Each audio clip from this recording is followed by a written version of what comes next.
think we are online. Let me go ahead and tell everyone. Hey yo. Hey everyone.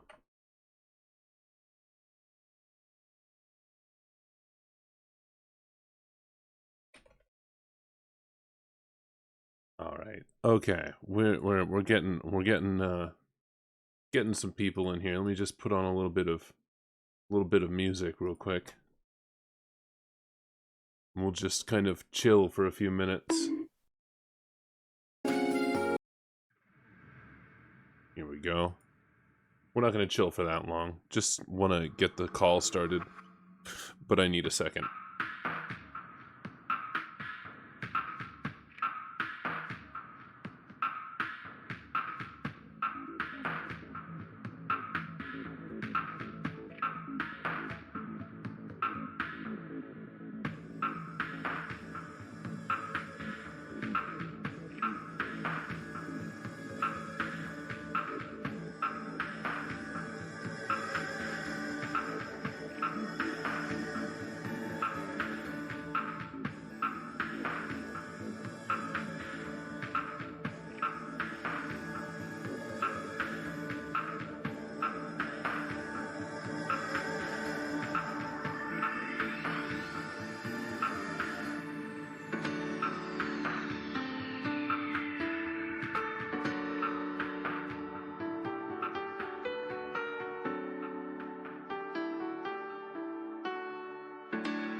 Ow.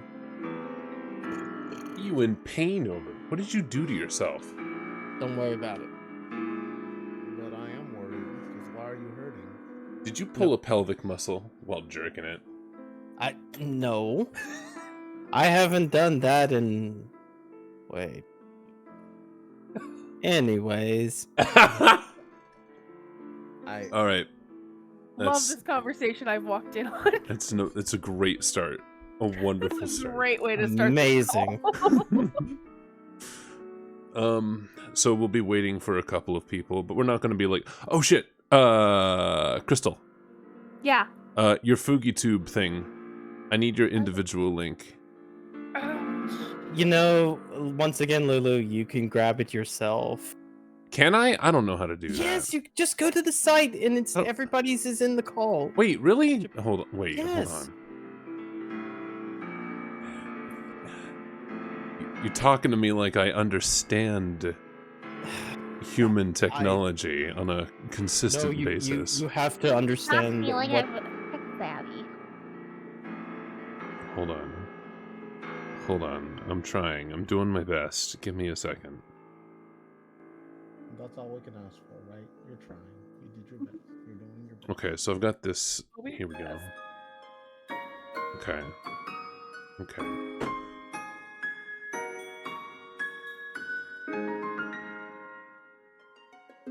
Okay. Holy shit, you're right. Yeah. Hold on. Now I've got to make one a duplicate of these. Wait, can I not duplicate these? Oh my gosh. I can't just duplicate these. That's so mean. Okay, fine. Add browser. And we call this one Crystal. Yeah. Okay. Oh shit! It worked. Amazing. Oh, Lulu's learning. Sorry, you're a bit quiet, Mick. Would you like to? I said, did I bail on the last one? I'm not sure. Or do we just not have one last We didn't have one last time. We didn't have one last week because too many people weren't going to be able to show up, and it would have basically burned down to like me and one other person. And nah, we're absolutely no catching up was needed. Yeah. What do you mean, no me? Let's see. Should turn the redeems off again. I guess. Damn. No, we're fine. All right, so we are ready, I think. You don't necessarily... Okay, so Cuban Anubis will be here. Susie will be here. But they're gonna be a little bit late. And that's okay. Alright, let me find the, It's been an entire half month. I gotta find the collection again. There it is. It's only been 2 weeks. Half a month. Half a month. Technically, you know, fuck you. It's 2 weeks. I fucking... Shut up, Freezy. You're gonna make me cry. Anyway. Legit. Wait, hold on. I do have an image of that. Fuck. Wait, where did... Because I linked it the other night. No, that wasn't it. Wait. Shit. I'm sorry. Which is the most recent one? My freaking thumbnail on the video. No, that's porn. Hold on. What? I'm gonna leave this call scarred. Nah. Nah. I'm gonna leave this call scarred. No. Let's The only thing, I think the only thing that you have chance of getting scarred by is watching Xavier eat a cat whole. No, I don't do that shit. No, don't say that. I got two. I got here it more than is. 2 cats. But I got 2 Fucking- cats that stick around. It's someone else's joke, but I'm taking it briefly. Funny YouTube thumbnail. Damn. You got gooed.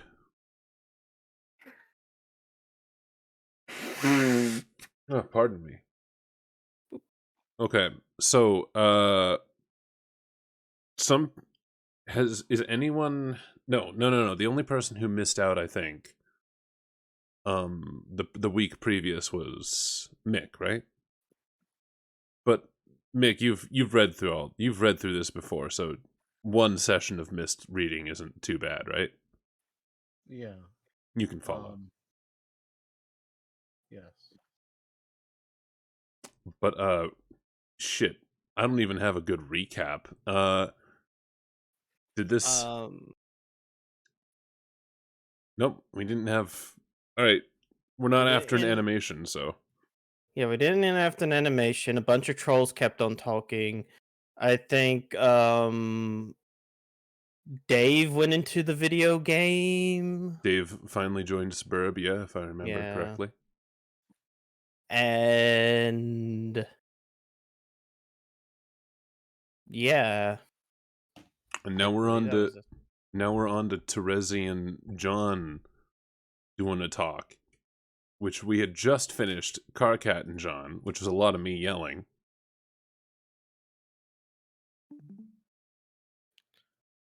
Started. Oh right, yeah. Crystal might have missed the introduction of these characters. I believe so. I think it was the night that I had to not be able to join because I had like something else going on the next day. Yeah. I remember. Best I can do is say well the the VODs are on my channel, so you can always tune into those. Mm-hmm. That'll help. Maybe I should post those in the chat here. Just kind of. My mic... Go ahead. Is my mic good? Yeah, you're fine. All right, cool. Perfect. Okay, I'm putting these in here so anyone needs them.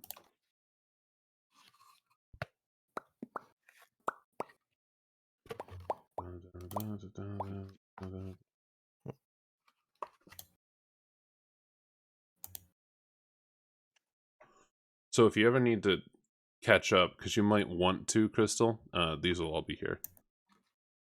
Okay.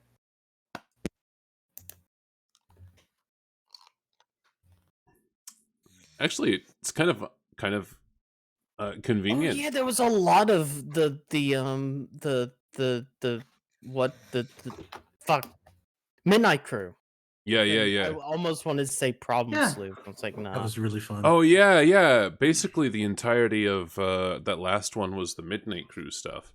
So I guess technically there's only a little bit that you missed out on, Crystal, which was a little bit of the introduction of some alien trolls. You missed out on possibly the best moment in all of Homestuck as well, but you'll be able to go back and watch that. That's fine. Oh shit! Are we talking about the part where Tavros fucking tried to like?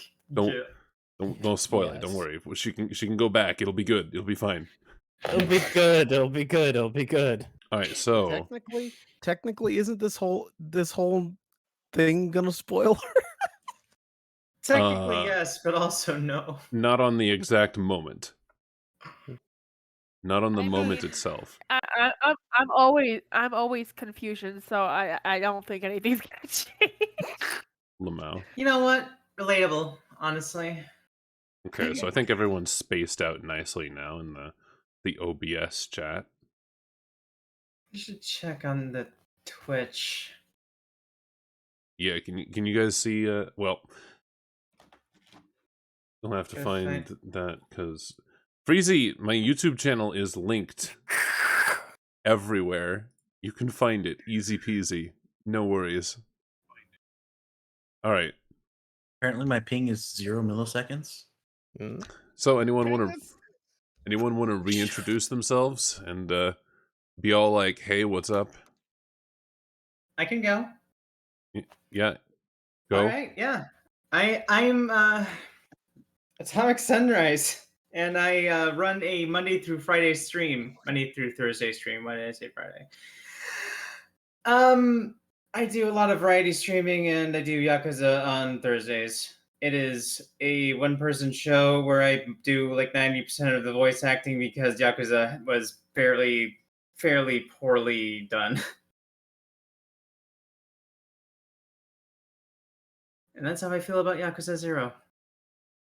Okay. Hey, that was Yakuza. fine.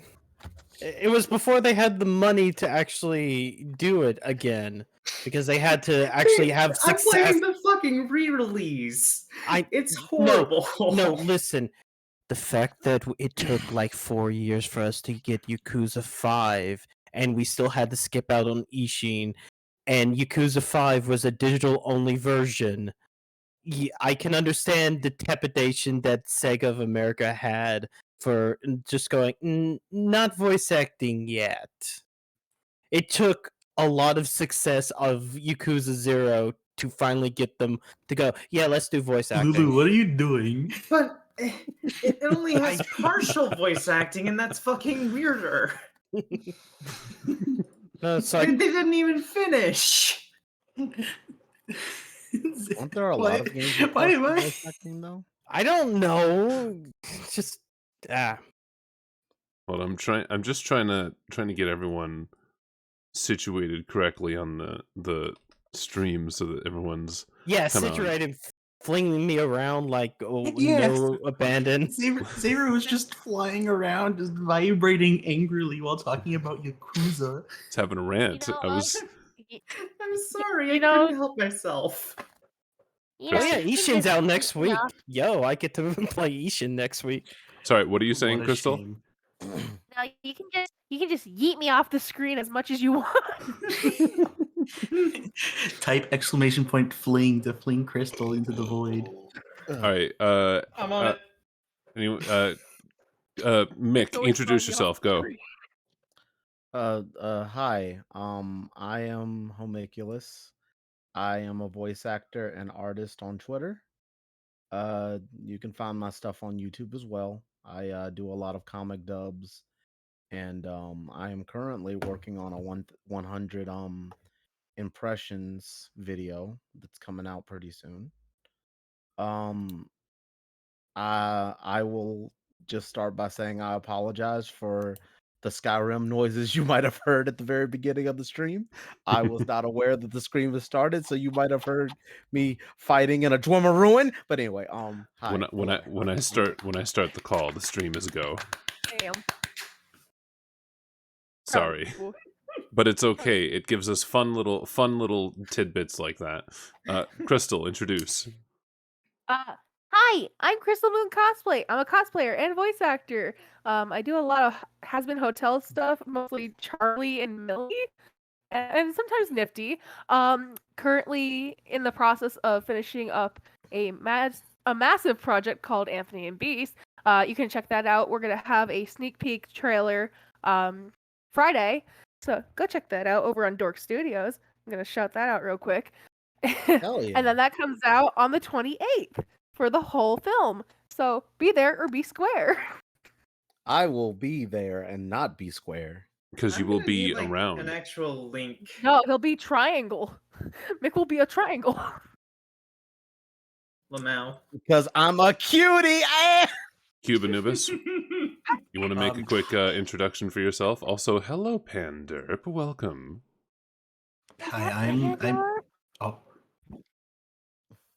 Hi, I'm Anubis. I'm just some dumbass who streams whenever I can. I also make bad posts on twitter.com. And I don't know, maybe follow me, I'll be your friend.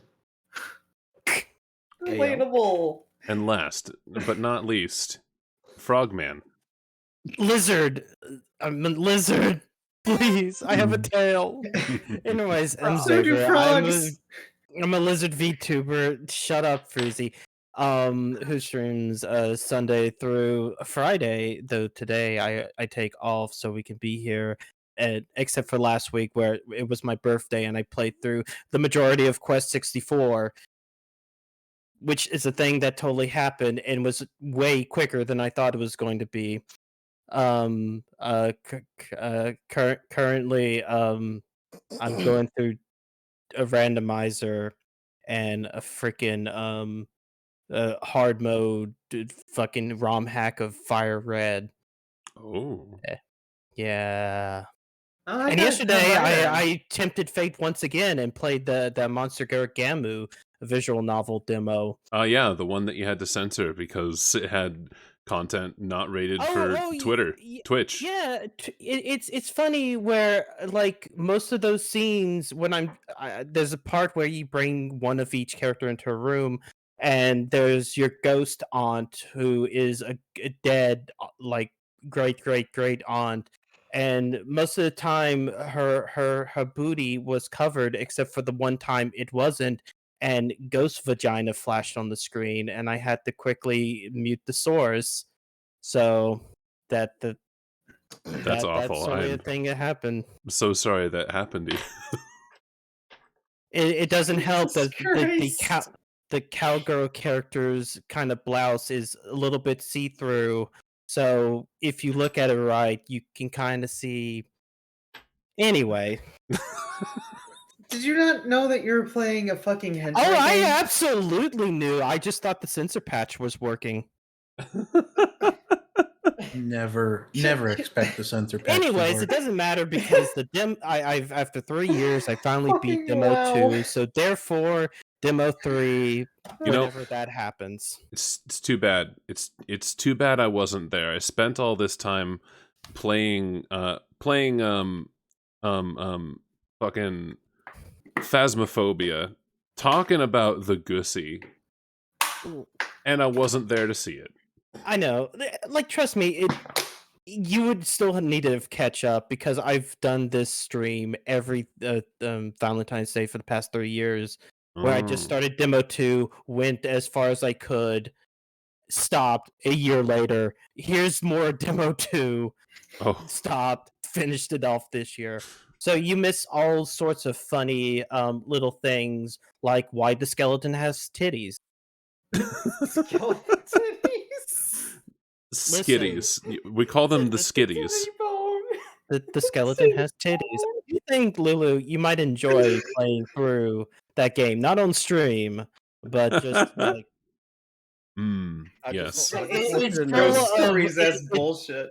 It's full of Go ahead. girls and also. Oh my gosh. Help! Hold on. Wait. Okay, who wants to finish first, Xaver or Mick? Go ahead, Xaver. I'm sorry.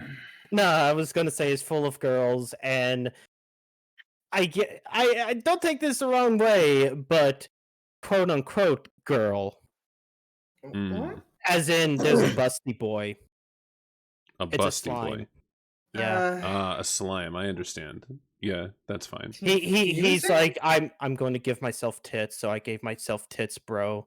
Also, totally speaks in a Valley Girl accent because they say like all the time, and also shut up, Freezy.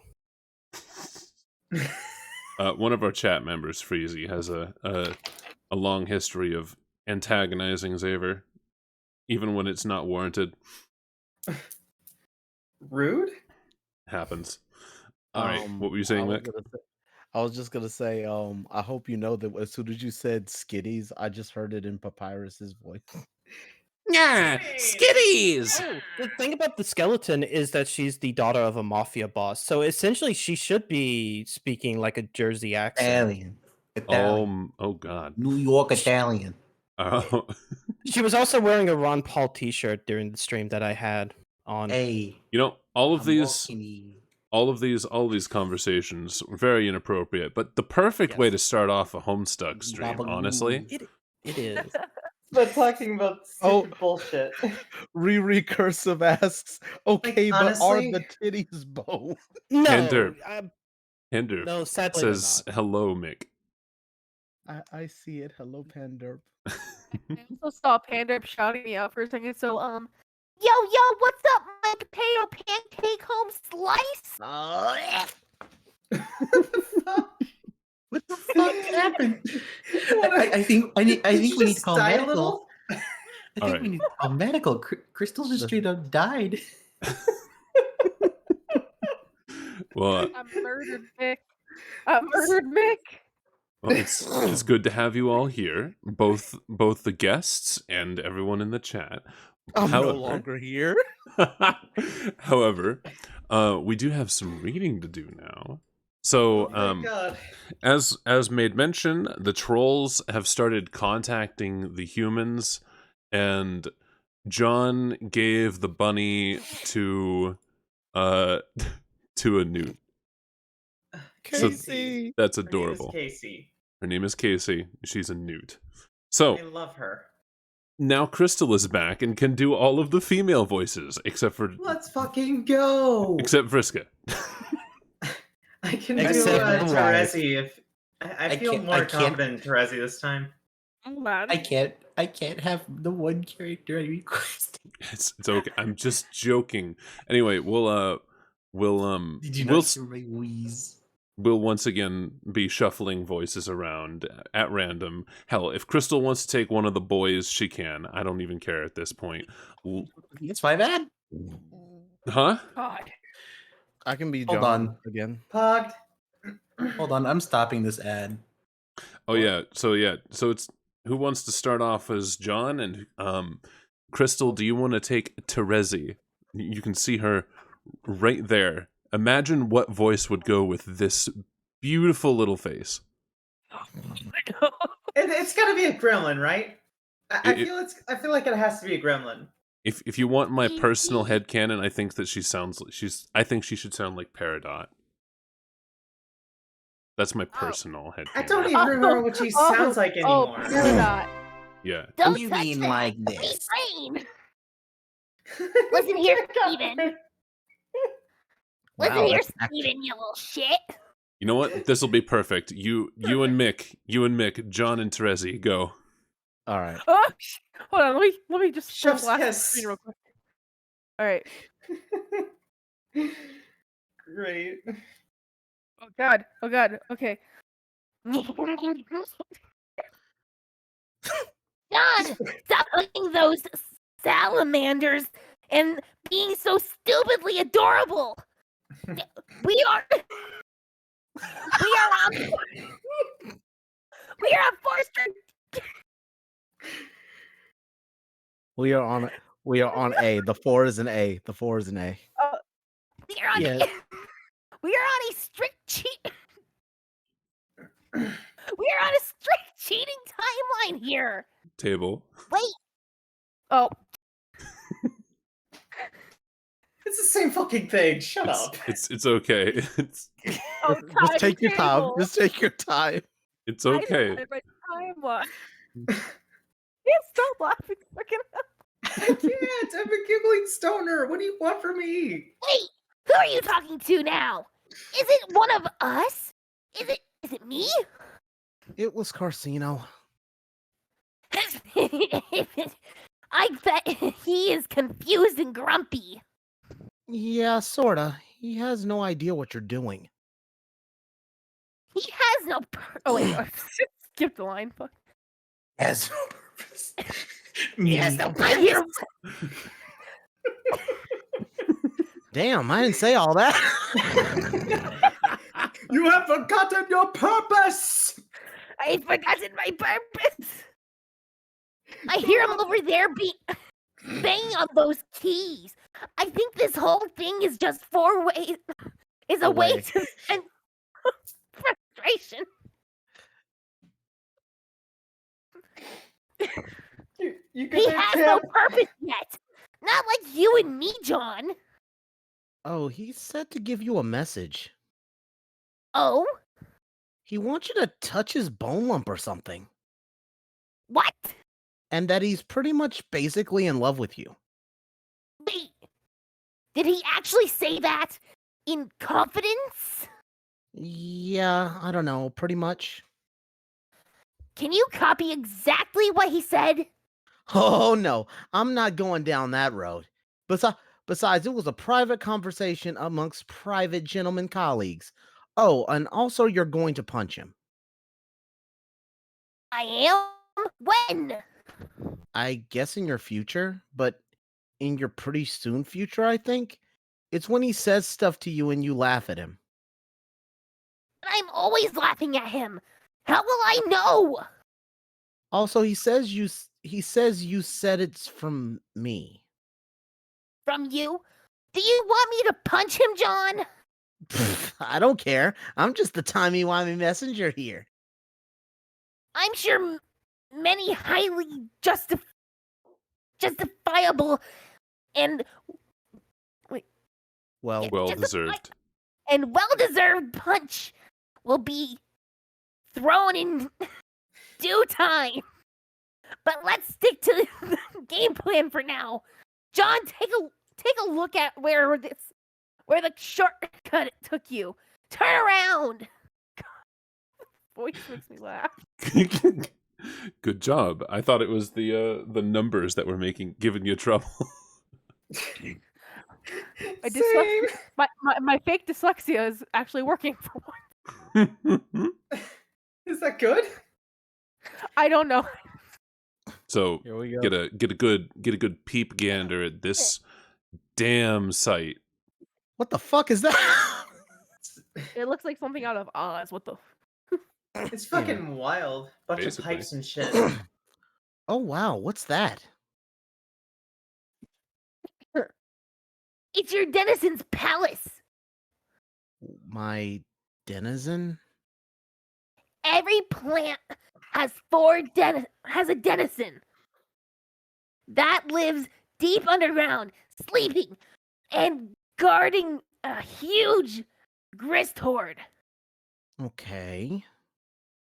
The way down is to its lair is through the palace. So you want me to go down there and kill him? Won't that be hard?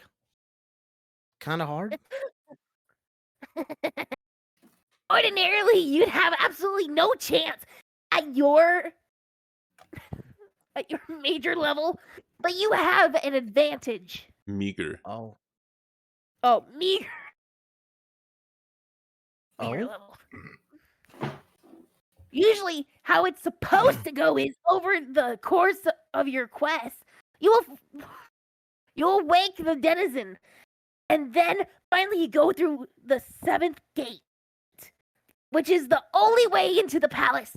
Then you go down and fight the denizen and kill it, releasing the horde. So what's my advantage? You won't bother waking it. We will skip right to the 7th gate, find its lair, and kill it in its sleep. Okay. What's the point of releasing the grist hoard? Is it just so I can make tons more sleet loot? No way! The horde contains so much more grist than you could ever use in an Alchemitor. alchemitor. Can't read the numbers. You good? Can read at this point. It's okay. You'll get there. The numbers start to make sense after a while. Yeah, I'm learning to read again. Mason, the numbers. The What numbers, do they Mason. mean? The numbers, Mason. numbers. What do they mean? Swear to read the Kiss numbers. my ass. Fuck you. What's We've not got a plus job 10? to do. Oh my god, do not remind me of that campaign. That campaign was amazing. Okay. I fucking love Cold War. Here you go, Crystal. I mean, you could. I mean, you could. You could, I guess. I mean, you could, I guess, but that's not the point. It's for the ultimate alchemy. What's the ultimate alchemy? It's nothing for you to worry about now. See? That gate over there by the broken bridge? Go check it out. All right. Real quick, before we go to the next page, you know what Yeah. reading numbers reminds me of, guys? Has anybody here seen Vox Machina? Nope. Nope. God, just stop. Sounds familiar. Stop it. Wait, isn't that on Amazon Netflix? Prime. It's the D&D Amazon Prime show. It Oh just yeah, I reminds me of- remember. It just Yeah. reminds me of that one scene where Grog, the half giant barbarian, is sitting there beating up some guy, and he's just like 1, 8, 11, all the letters. Lamau. John, examine gate. I had to die off call for a second. That's okay. Take all the dying time you need. So this is the 7th gate that'll take me to the palace and down to the sleeping denizen. Nope. This is just This is just a simple return node. There are lots of these around. Just hop in. Don't worry. I'll get you to the gate soon after that. All right, John, hop in. Peridot turns into Beetlejuice. Fucking model. Oh my god. I mean, that's perfect. That's perfect. If that's how you're channeling it, you're bringing the gremlin to the gremlin. Maybe I should just start talking like Beetlejuice, you know? Hey, kind of works. Go for it. Yeah, that actually does work. Yep. Okay. Wayward Vagabond and AR. I forgot what AR means. Prepare a gift for the WQ. No, it means Armalite rifle. No. Assault rifle? They have prepared a crown for the White Queen.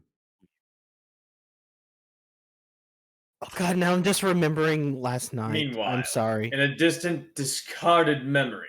A long discarded memory. A parcel mistress seeks audience with royalty. I forgot how to read. Me. Me. A flurry of disquieting happenstance is related to the adored sovereign. With no other options, her counsel is all that is left to be sought.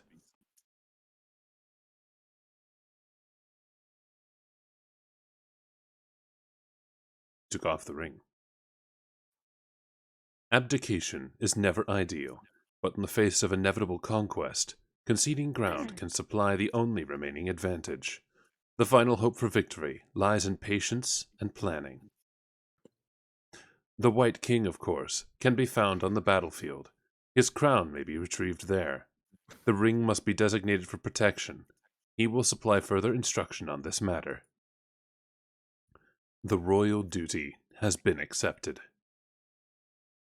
and in time fulfilled.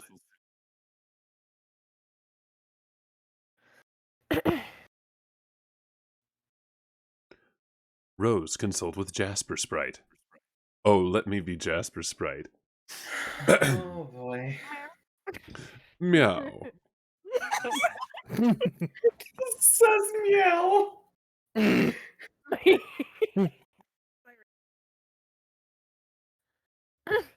Is that all that- you have to say? Purr, purr, purr.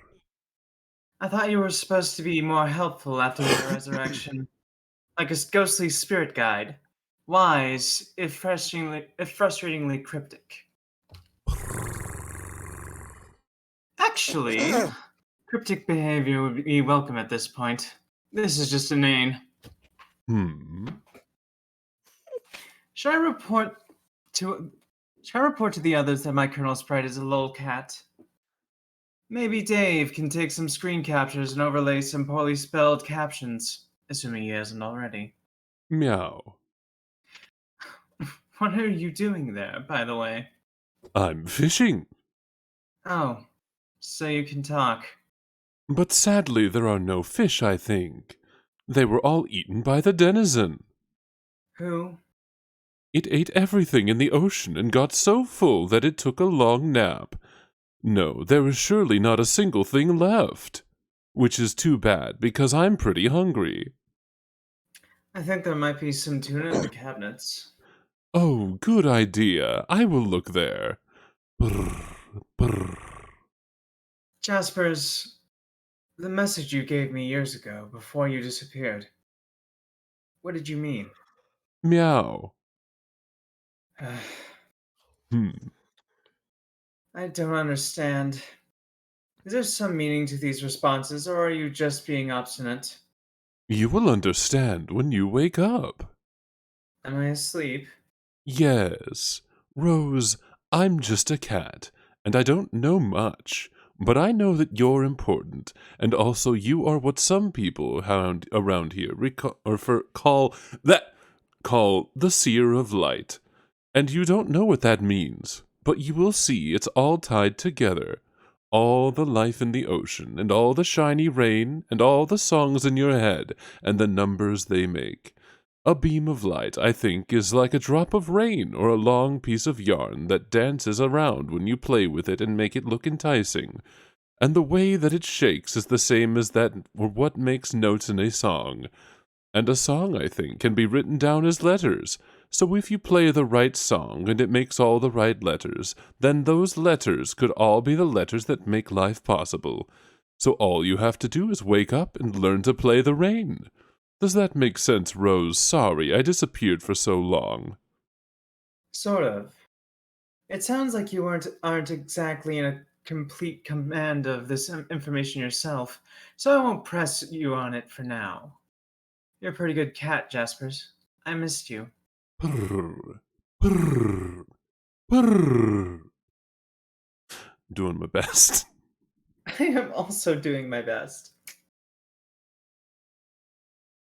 Oh shit. Hey, Crystal, you want to be Who's Jade picking up? again? I can do Jade if you want to swap, Crystal, but up to you. Oh god. Wait. Okay. Wait. Who's TT? Oh, that's Rose. If you Yeah. want to do Rose, you can do Rose. Okay. If you want to do Rose, you can do Rose. I'm not gonna hug Rose. This would be me going back and forth. I'm okay with whatever. If your mind. Go ahead. Go ahead. I spoke with Jaspers. I didn't understand what he told me. He said I'll understand once I wake up. For some reason, this made me think of you. Yeah, I bet he's right. We wouldn't happen to be talking about awakening in the sort of breezy philosophical sense, would we? Is my dead cat concerned with enlightenment? Should I prepare to shed off this mortal coil of ignorance and suffering? Oh, no, I don't think so. He's been a bit more literal than that. What did he say? I doubt I could reproduce his statements with fidelity. It was like listening to a 5-year-old describe a dream.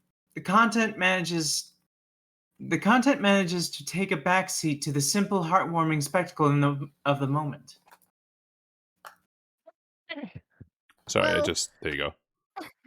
Well, what he meant was that you have to have a dream self who is supposed to wake up whenever your real self goes to sleep.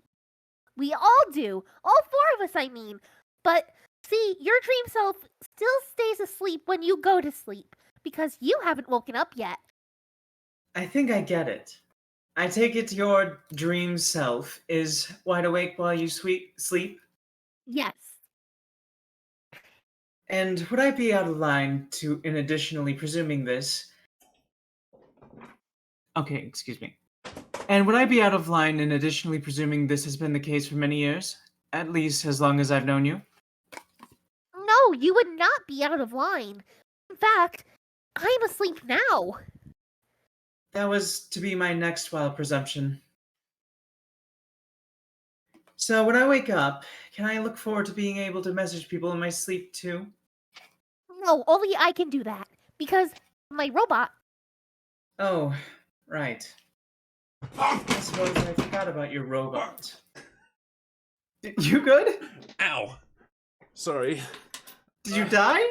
Yes, business Ted. needed to be taken in the rest of the house, and I slipped off silently. When I came back, my left knee decided to try and bend the wrong way.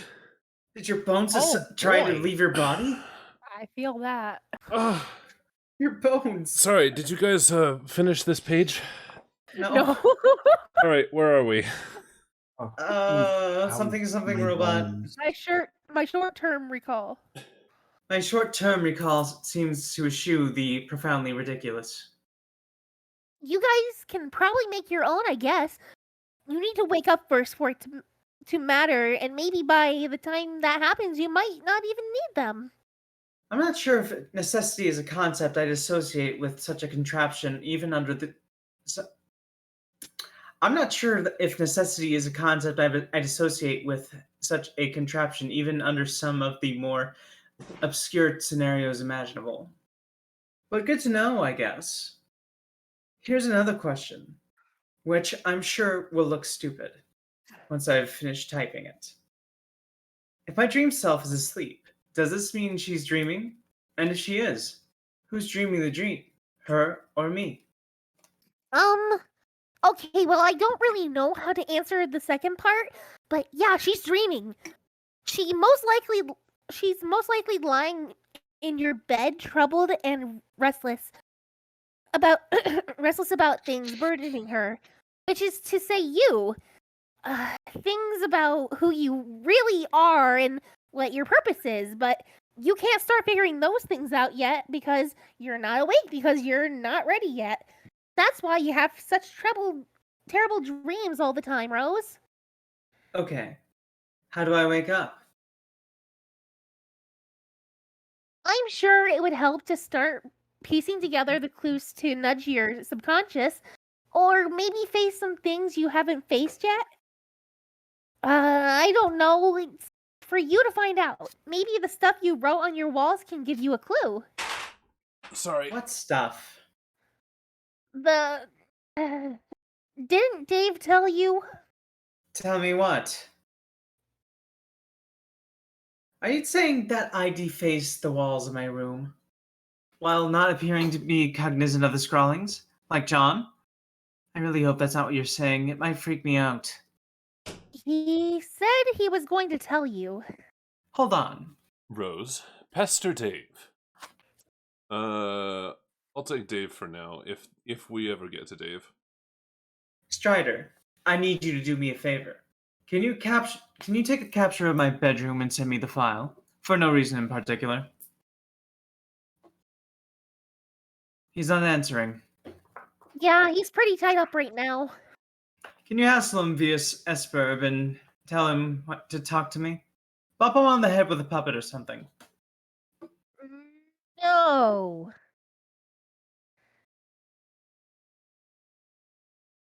He made me promise not to bug him while I'm asleep. Can you do it anyway? But he will find a way to be clever and make me punch myself in the face again. Did he tell you what I wrote on the walls? Wait, what?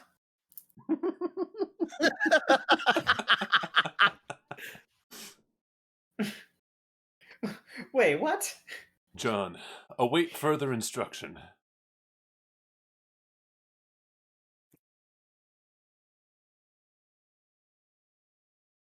All right, Terezi.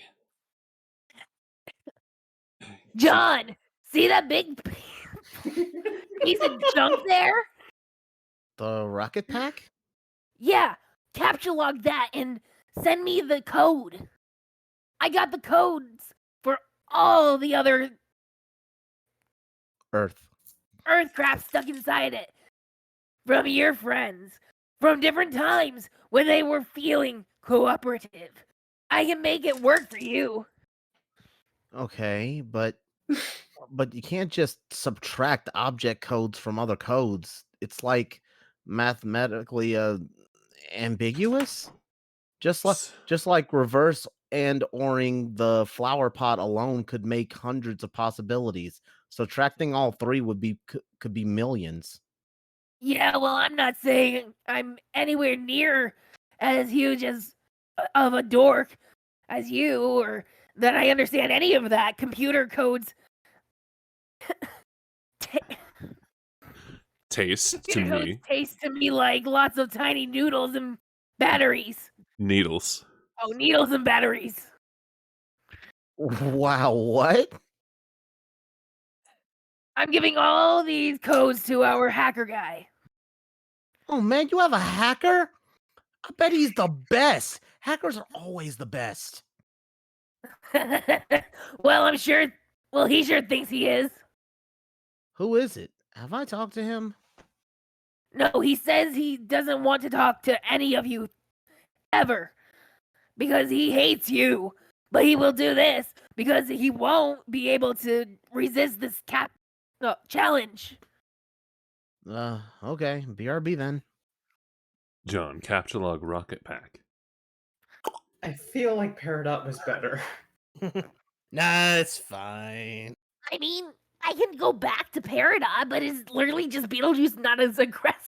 Well, do the Beetlejuice, but with the higher voice.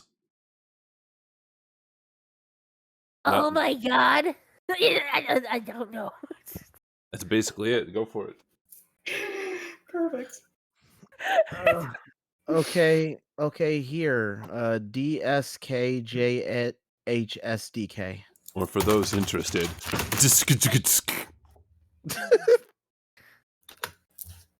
I Thanks. typed that just for you.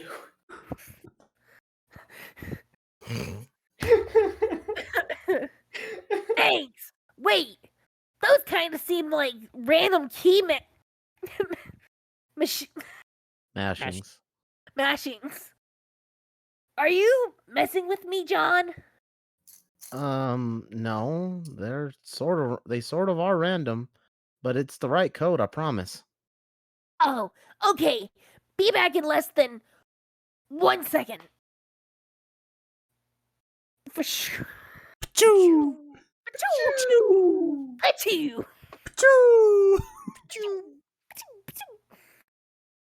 Hello? What? I thought you said you'd be back in less than a second. I was. I gave you the code. It's 2. I took a while. It's 2. It took a while for him to figure out, but I gave it to you instantly from your perspective. Why would I make you wait? That would be so inconsiderate. Oh, I just thought that was just you going off to get the code and making this rockety noise or something. I don't know, because you're kind of goofy. Well, you're kind of welcome, you ungrateful earth. Horse's noisy butthole. Noisy butthole. Oh gosh, I am so... Oh gosh, I am so sorry. This is just a stupid code. I'm sorry. Are you sure it's right? Because it's kind of obvious. He was convinced this is the right code and had some unflattering thing to say about the intelligence of your species for not being able to figure it out. Which I will keep to myself because unlike you, I actually have some fucking manners. Hold on. Can I just, be a great code for a sword? Switch. Swing. Swing!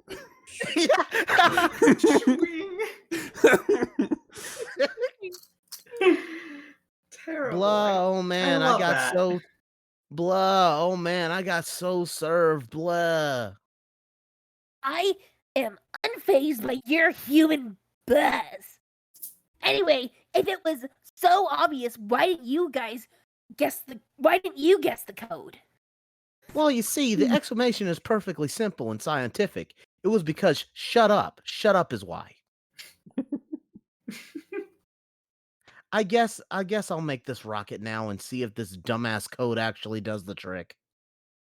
Hey, John, once you make it, I'm sure even you and your underdeveloped Bone Nook. Nook will be able to figure out what to do. Talk to you on the other side. John. Okay, so Be Yeah. be right back, guys. Okay. I gotta let my dogs in. All right. Okay. Oh, That's completely fair. We'll give him a second. Is it getting easier, Crystal? Just gotta mute to die every few Don't Whatever touch that. works. Me brain. You can't comprehend with your permanent brain. I just gonna do the paradox rap. Do it. Don't touch that. Refrain. You can't comprehend with your permanent brain. Untie me. Desist. See, I've already won. The audible wheezes. Honestly, I'm just Well, having a am I great right? time. yeah, me too. Man. But yeah, don't worry about me. This body is just kind of coming apart, and I'm trying to avoid it. Oof. Why is it? Are you okay? Tried to do some kind of acrobatic stunt a few weeks ago. Maybe a month ago, maybe more, and now one leg is particularly susceptible to simply reversing joint affinity. Did you try to do a backflip and it failed? No. Tried to climb By something which she means yes. Oh. and succeeded, but also hurt self in process. All right, are you back, Mick? No, Mick is not back yet. Okay. Mick is fucking dead. I killed Mick. But You're yeah, next. it's just been a process, and every once in a while I'll take a step the wrong way because I'm not paying attention, and then ow. Oh no, I feel you because I tore my MCL back in high school during cheerleading during cheerleading, and it was a grade 3 tear. So now my knee does the exact same thing. Oof. Oh no, someone under the age of 18 interacted with one of my posts. I'm blocking immediately. Damn it, Twitter. Was it Freezy? Wait, shit. No. It was worse. It was someone disagreeing with me. Oh. Damn, I'm back. Miners' Okay. opinions don't matter. Exactly. I shouldn't be subjected to the opinions of minors. A child. Welcome back, Mick. Yeah, all they do is dig up rocks anyway. Dig up rocks? What? John. It's a minor joke. Anyway. John, make rocket pack. John, answer Dave. Oh, hell yeah. All right. Okay, I'm in. In where? The medium. Oh, already? What do you mean already? Shit took 4 goddamn hours. Huh? I guess time flew by while I was doing other stuff. How'd it go with you and Jade, I guess? I don't want to talk about it. Imagine the worst day of my life. Just stood up and clinked a glass like it was about to give a speech, then took a shit in my dinner and passed out with its pants down. Ew, dog, ew. Yeah, So nasty. Gross, dude. shut the fuck up. What are you doing? I'm in a rocket pack and I'm about to blast off into space. Okay. It should be sweet. I need some advice. My Colonel Sprite, which has been this brainless feathery asshole with a sword in it, turned into this bigger, like, ghostly feathery asshole with a sword in it. It seems to want me to prototype it again. Not sure what to do. Huh. Have you asked Rose? She's asleep for some reason. Wow, really? Yeah, I saw her out there, all tuckered out, like she got smacked in the face with a pillowcase full of the snooze wizard's beard dander, because obviously it's fucking prime time for swiping some shut-eye about now. Like a few hours into her magic stupid quest. Anyway, what do you think? I don't really know. I mean, it's supposed to be like your ghostly spirit guide or something, unless you have the means of a wise old dead, unless you have the remains of a wise old dead grandparent lying around. I don't know what to tell you. Okay, fine, but it seems to be suggesting something here, and I guess I'm kind of weirded out by its suggestion. I don't know. Just do what it says. It knows games. It knows stuff about the game, so it probably knows better than I do. I gotta go. I'm gonna blast off to the 7th gate and win the game, I guess. Okay, well, it definitely sounds like you're fucking something up over there. But alright, later. Later. John, captchalogue Casey. Oh, Red Mage Lala, thank you for the raid of a party of 2. I don't even know if it's gonna show up. The alert... Sorry, I caught it before the alert. There it is! Hello. This is absolutely no place for children. You take dear, sweet Casey into protective custody. John, blast off. I'm surprised he doesn't have her in a Wait, it baby even said carrier in you. front of him. Yeah. Yeah, it did. Dave, accelerate. Oh, we gotta find a voice for Xavier real soon here. Xavier can do the descriptions if he wants.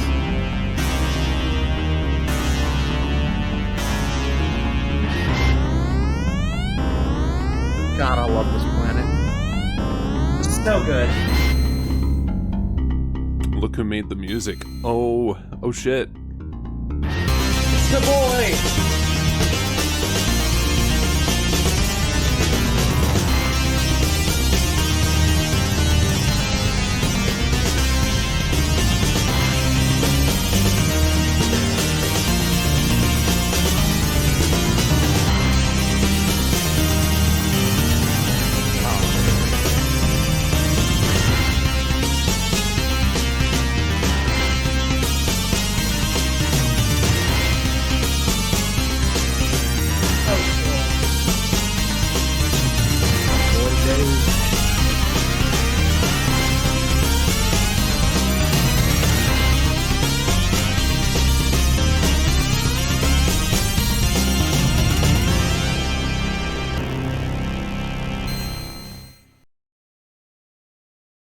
Dave, consult with Cal Sprite. Oh god, who's gonna be the terrible puppet? Don't worry, I'll cover it. Are you sure? Shut up. God. Wait, I gotta be both. Hold up, this is fine. No, just god damn it. Please, just once, shut the hell up. Shut up. Shut the fuck Yeah. up. That's how I'm gonna do that. All right. I can't imagine Dave being anything but absolutely furious with this. That's it. I can't take it anymore. It was such a huge mistake prototyping Sepulcro with this useless mind-numbing jackass. I'm going back. Already? What do you mean already? Shit took 4 goddamn months or something. I don't know. I'm kind of losing track of how long it's been with all this time hopping.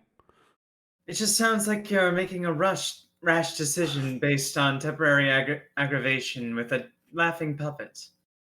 I thought we planned to progress as far as we could before you went back, to gather information and avoid repeating mistakes. What else is there to know? We lost. Can't finish the game with a dead errand witch. We don't know that Jade is dead for sure. Yeah, well, she had a big fucking meteor bearing down on her, and we never heard from her again. Or the trolls, for that matter. After they tricked John into skipping way ahead and getting his ass handed to him by the denizen, I guess once they managed to sabotage us, they were done with us. And since John died, he couldn't get in Jade in time, so whether she's alive or not, she's as good as dead from our perspective. Only thing left to do is change all that. Are you sure that you're ready? You'll remember the plan we discussed. There's not much to remember. I go back and tell John not to be an idiot and get trolled like such a gullible stooge. I don't know what he was thinking. Even we couldn't kill one of those things yet, with our higher levels and all of our sick gear. It still seems hasty to me. Maybe I'm not as comfortable with time travel as you. Nah, it'll be fine. Don't worry. After you go, what do you think will happen to me? Will I cease to exist? I don't know. I mean, your whole timeline will. Maybe. Maybe. Is there a chance it'll continue to exist and I'll just be here alone forever? I'm not sure which outcome is more unsettling. The thing with time travel is you can't overthink it. Just roll with it and see what happens. And above all, try not to do anything retarded. What do you think I should do? Try going to sleep. Our dream selves kind of operate outside the normal time continuum, I think. So if part of you from this timeline's going to persist, that's probably the way to make it happen. Okay. And hey, you might even be able to help your past dream self wake up sooner without all the fuss you went through. I think the true purpose of this game is to see how many qualifiers we can get to precede the word self and still understand what we're talking about. The true purpose is to make a sprite that doesn't make me want to flog myself raw with my own brainstem. Anything else is gravy. If my past self can wake up sooner, maybe I'll be the one to visit you first this time. I'll fly by and remind you that you're already awake and don't know it. Yeah, that'd be cool, I guess. I'm gonna go now. Good luck. Dave, reverse. Time travel. Radical. Okay, I'm in. Blah, blah, blah, blah, blah, blah, blah, blah, blah, blah, blah, blah. All right. Definitely sounds like you're fucking something up over there, but all right, later. Later. Wait, What? don't go yet. Something's up. Ugh. Okay, it's me from the future. Huh? It's me. I just appeared. From the future. Wearing a rad suit. He says don't go or you're gonna die. Lame. What kind of gullible stooge do you think I am?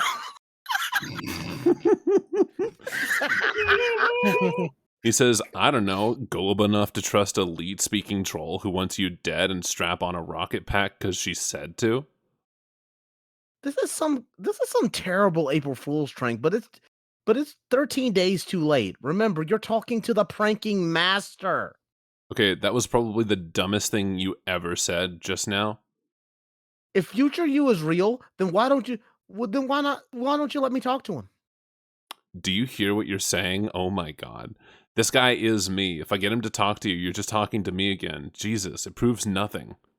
Turntech Godhead began pestering the ectobiologist. John, Hold on, stop. somebody else is bugging me.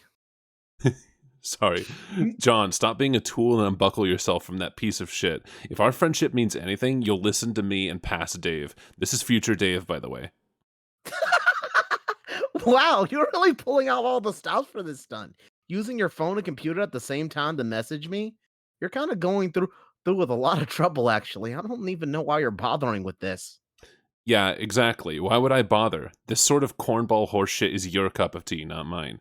Don't make me track you down through time and stop you in person. You can't track me down through time.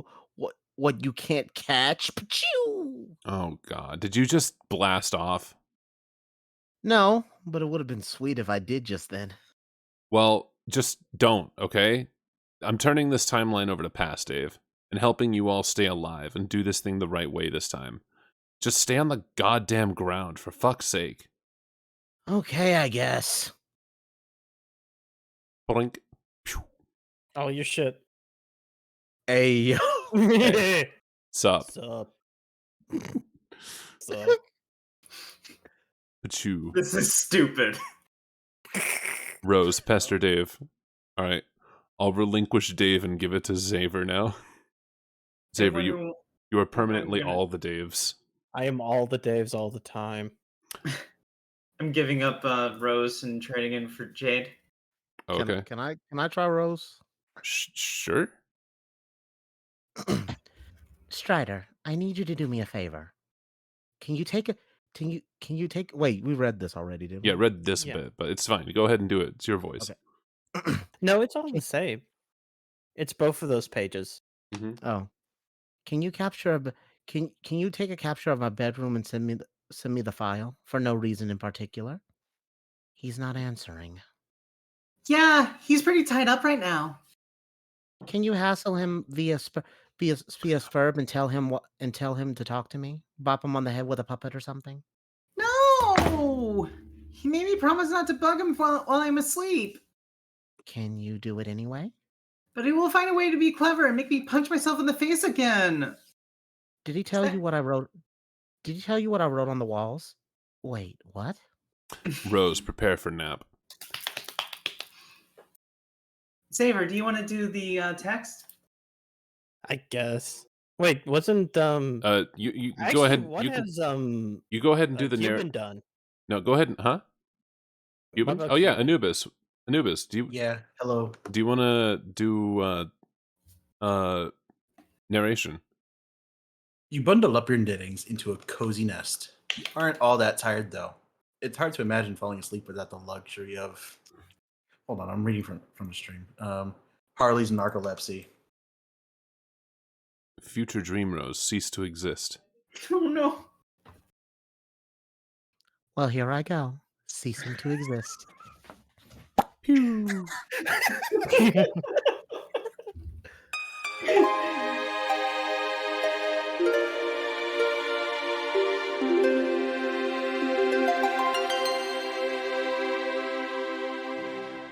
Fucking nap time, bitch.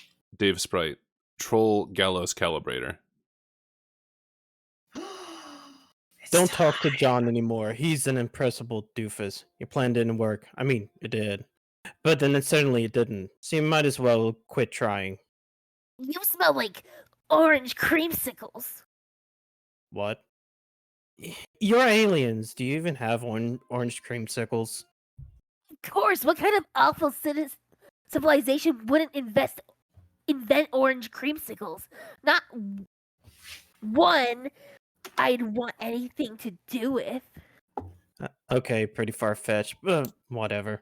No more hijinks from you, because I'll make sure they won't work. Well, obviously, I know it wasn't going to work. My friends have been talking to John for the future.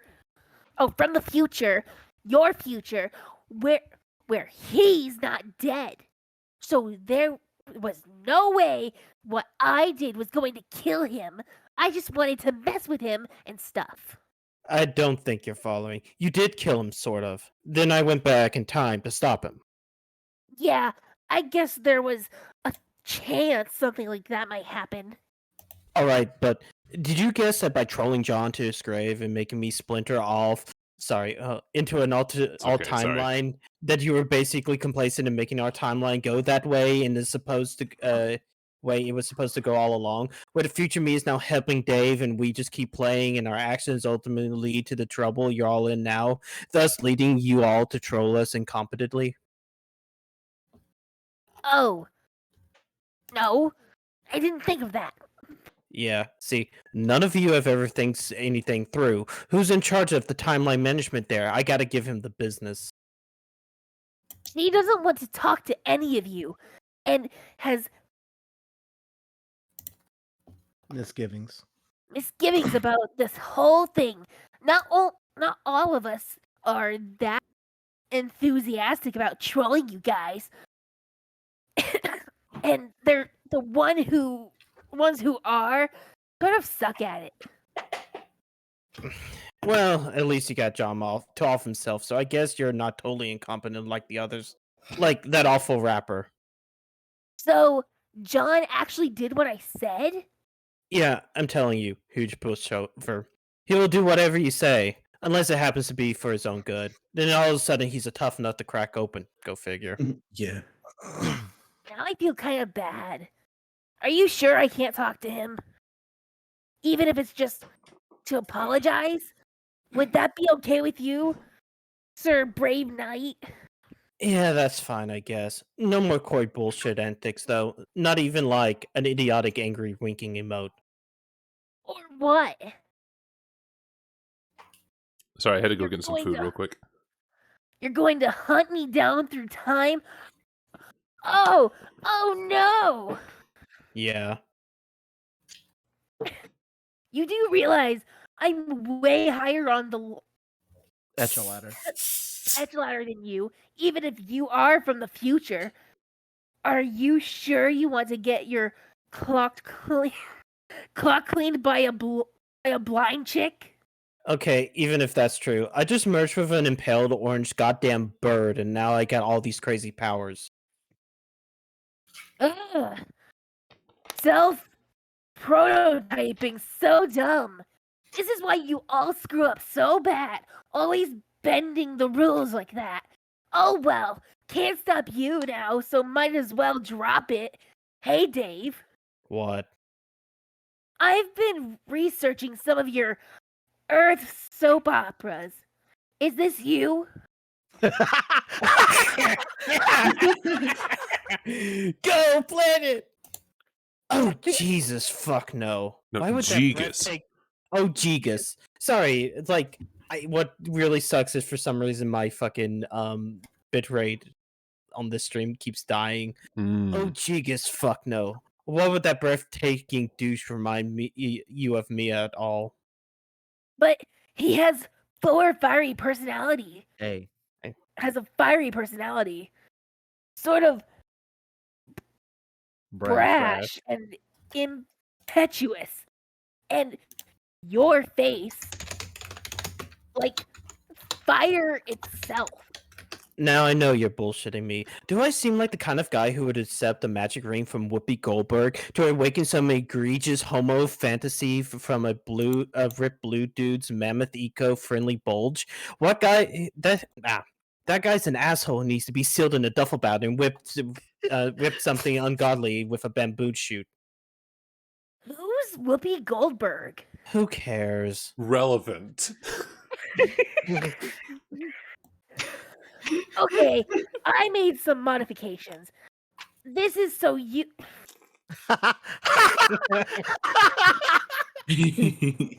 There was an attempt. An attempt was I didn't even get made. to finish the words. Oh, sorry. Hold on.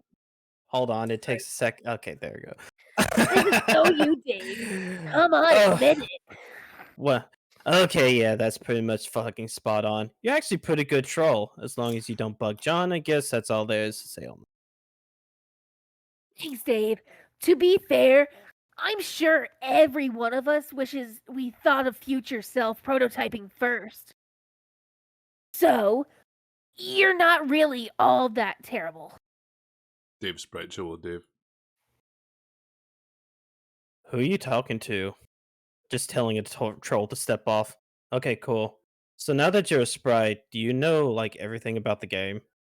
Well, I know a lot anyway, because I'm from the future. But yeah, I know more stuff now. Like things meant specifically for sprites to clue players in on, but packaged in these, like, I guess riddles. I'm supposed to be cagey about it, but I don't really feel like it. Ask me anything, I'll go ahead and give you a straight answer. Alright, here it goes. Why are we so fucking awesome? That's the best fucking question anybody ever asked. Yeah. So is everything cool with this John business? Is he gonna be okay? That's up to him. If he decides to wise up and listen to us. If not, then we just bail everyone out yet again. Okay. All that gear you picked up should let you breeze through the first couple of gates, even at low level. Later you'll unlock the ability to bring your sprite down with you, and we'll take care of all this shit together. Till then, I guess I just mess around and let Jade build up or whatever. I'll go kill some time. Maybe draw some comics. Like what? I don't know. What's the last? Oh, sorry. The freaking spit rate fucked up again. What's that last one you did? I was in the middle of Nacho Party arc. Oh yeah, I gave up Nancho on that Party? halfway. Huh? You mean Nancho Party? Nancho Party. Oh yeah, I gave up on that halfway. Show. Yeah, that was sort of the plan. Making a 10-part story about nachos was always a bullshit idea. Let's do some brainstorming later. Blow everyone's minds. Yeah, sure. Bump. Bump. Boom. Bump. Meanwhile, hundreds of pages ago, you open the package. There's something suspicious inside. Something suspiciously dirty and smelly. Okay, sorry, Anubis, you take over. It is a stuffed bunny, much like the one held hostage briefly by Malkovich's Cyrus the Virus while taunting hard luck protagonist Cameron Poe, and strikingly similar to the one scooped up from the soot of a burning Vegas strip by Cage's Poe and offered to his daughter, a gesture symbolic of a tattered exterior surrounding a heart of gold. Poe wasn't much to look at, but he was a good man. But no, it is not merely like that bunny. According to this note of authenticity, it is the very same bunny. This is so awesome. Included is a note from your best bro, Dave. Xavier, go ahead and read. So hey, since it's your B-day, I had to get you back for that sick memorabilia you got me. So I got you this god-awful thing. And now I know you're just standing there flipping your shit over it, so you're welcome. It's actually gross. It's the actual gross bunny in the movie, so that means Nick Cage actually grubbed it up with his clownish, no-talent fingers. I would suggest you put it somewhere and display it ironically, but I know you're dead serious about this ridiculous shit, so you'll probably sleep with the damn thing and nibble its ear and stuff. But the weird thing is that what's cool about you're this naive guy like Pinocchio, tumbled ass backwards off the turnip trunk and started liking Ghostbusters. Then the fairy godmother kissed your nose or some shit and you turned out to be not made of wood and also pretty cool to talk to. One day your gooberish ways are going to land you in a jam, and I know I'm going to have to get you off the hook, but it's cool I got your back, bro. Then we'll meet and hug bump and get each other's filthy wife beaters much filthier. So yeah, peace, dog. TG. Doll. Oh shit. Reconsider. John, get pestered by Dave. Did you blast off like a spazzy douche yet or what? Yeah, of course. There was no way I wasn't trying out the sweet ride. God damn it, what do I have to do to make you believe me? Fist bump my future self so I got bloody knuckles and write you an Evian Sapio B-Day note in my own blood on the back of on the back of the future poster?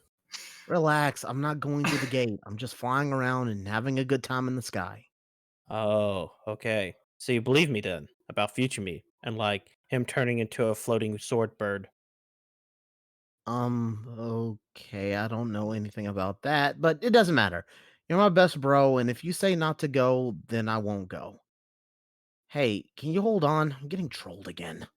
Oh man, if we just concluded anything, it's that talking to these D-bags should be priority number one. So yeah, go right ahead.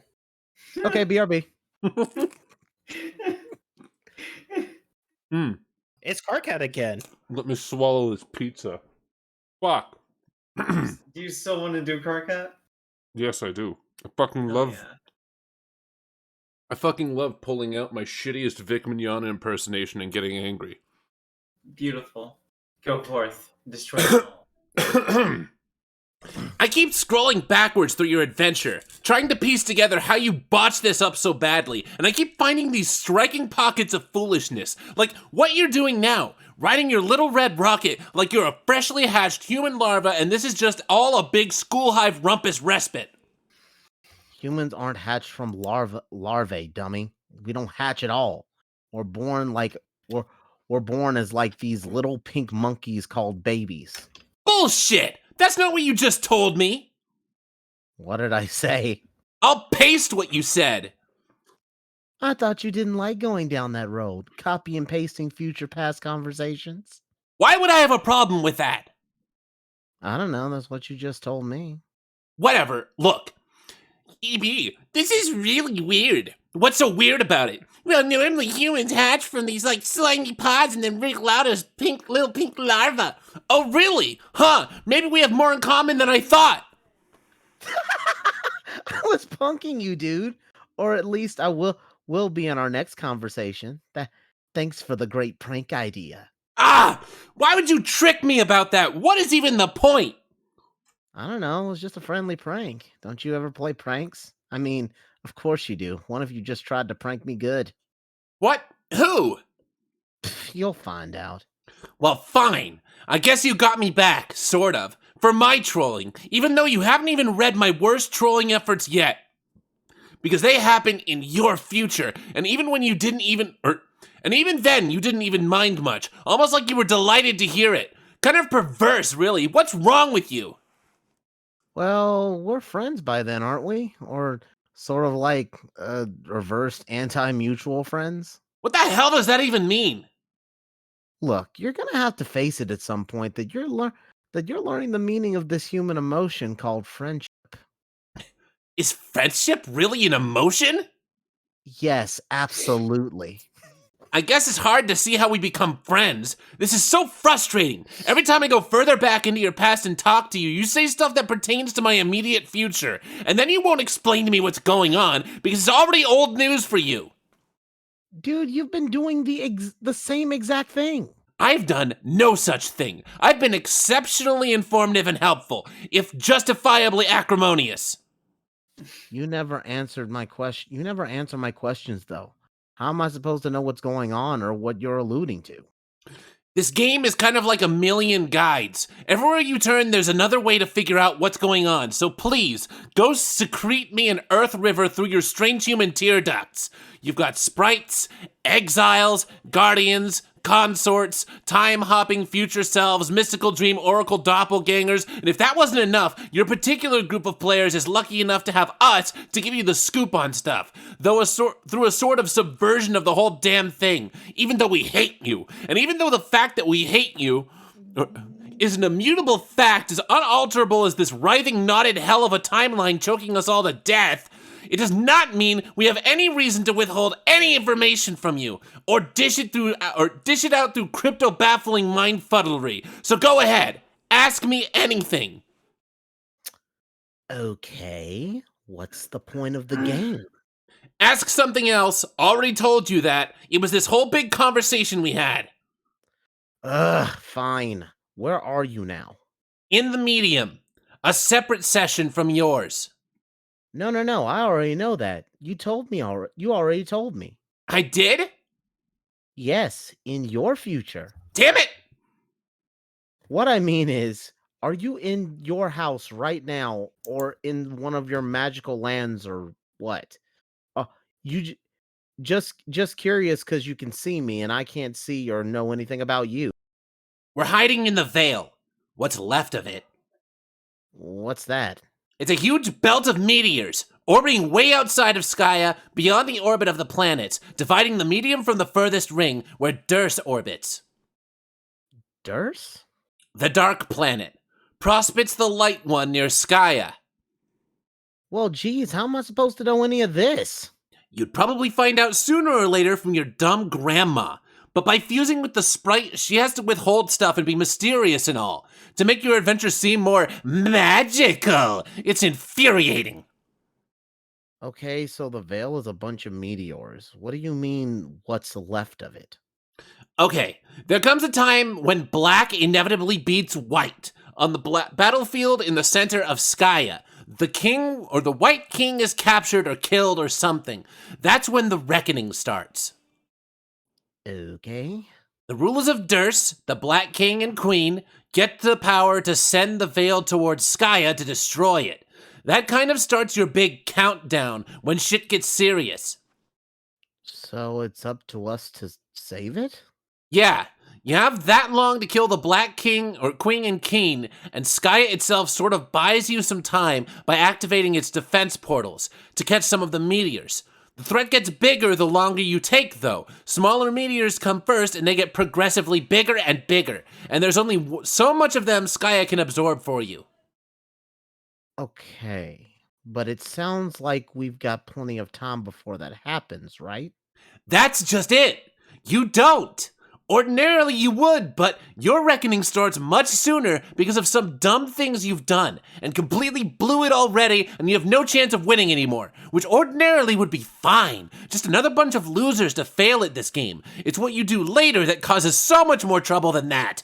And now we have to deal with it too. Hold on. There it is. Sorry. Oh no, what is it? Already told you, it's inevitable and completely pointless to talk about anyway. Yeah, well, maybe you're wrong. Maybe there's something we can still do to stop it if you just help us. I'm not wrong. It's all right here in front of me. You fuck up royally. End of story. Okay, we'll see about that, Mr. Sourbulge. Hey, aren't you kind of uncomfortable sitting on a meteor? Are you like all huddled in a crater or something? No, there's all kinds of crazy shit in the Veil. A lot of these meteors are kind of like big seeds. Seeds? Well, what kind of crazy shit is there? Stuff like buildings, facilities, like labs and stuff. Weird. Yeah, the Veil is kind of like neutral ground for the kingdoms, like our planets. Some places are used to genetically engineer soldier and agents for the two sides, using genetic material from the exotic menagerie of chess pieces on the battlefield to help fuel the war and keep raising the stakes. Well, I don't think I'm following this. Yeah, no shit, but you'll find out when you get there, since you were in the Veil when we last talked. Anyway, that's more than enough info for you to think about and be less stupid in the time for conversations we've already had. I'm out of here. Okay, but wait. Can you give a message to GC for me? Tell her nice try. What? Why would I give her a message for you? Do it yourself. I'm not a relay service. Oh, well, I thought you'd be cool with it since you asked me to give her a message for you last time, but whatever. I find that highly implausible. I'm not falling for any more of your human pranks. Nice try, John. Oh god, here we fucking go. Jack, ascend. Is this the really good animation? Mm-hmm. Yeah! I love this one! Oh, Jesucristo, this is bringing back memories.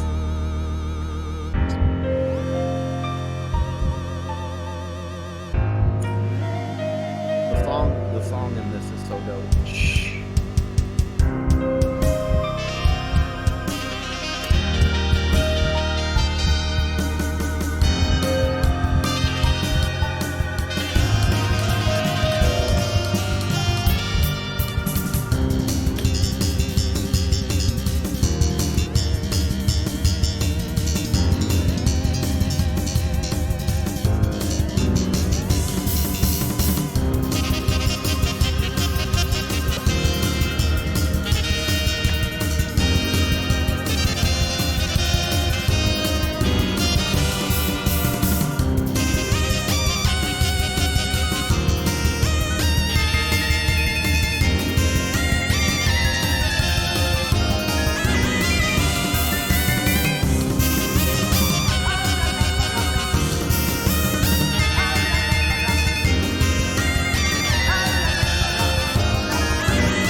And that End of year one.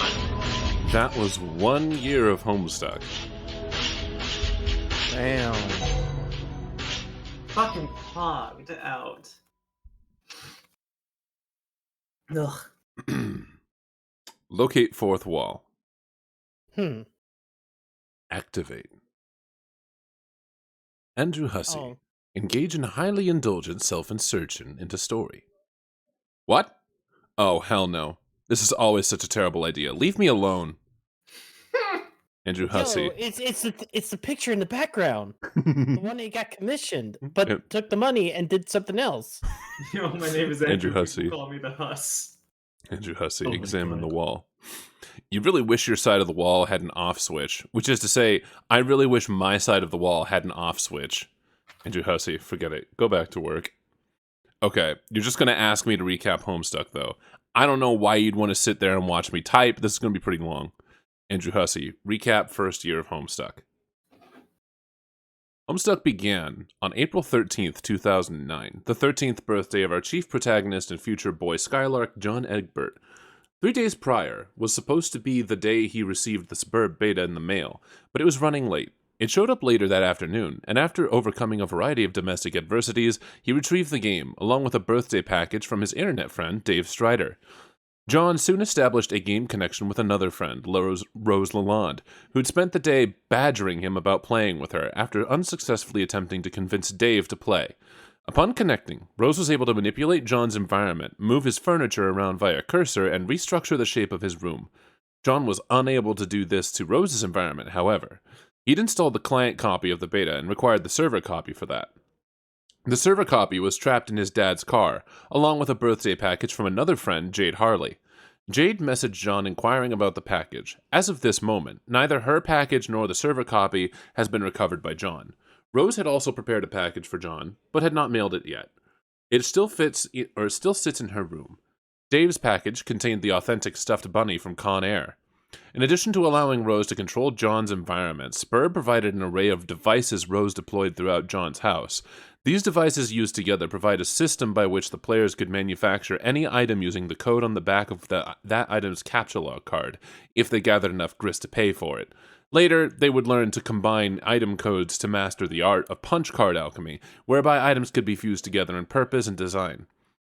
One device, on being activated, began a countdown and released an entity called a kernel sprite. The countdown ticked down to the moment John's house would be struck by a meteor, destroying his neighborhood.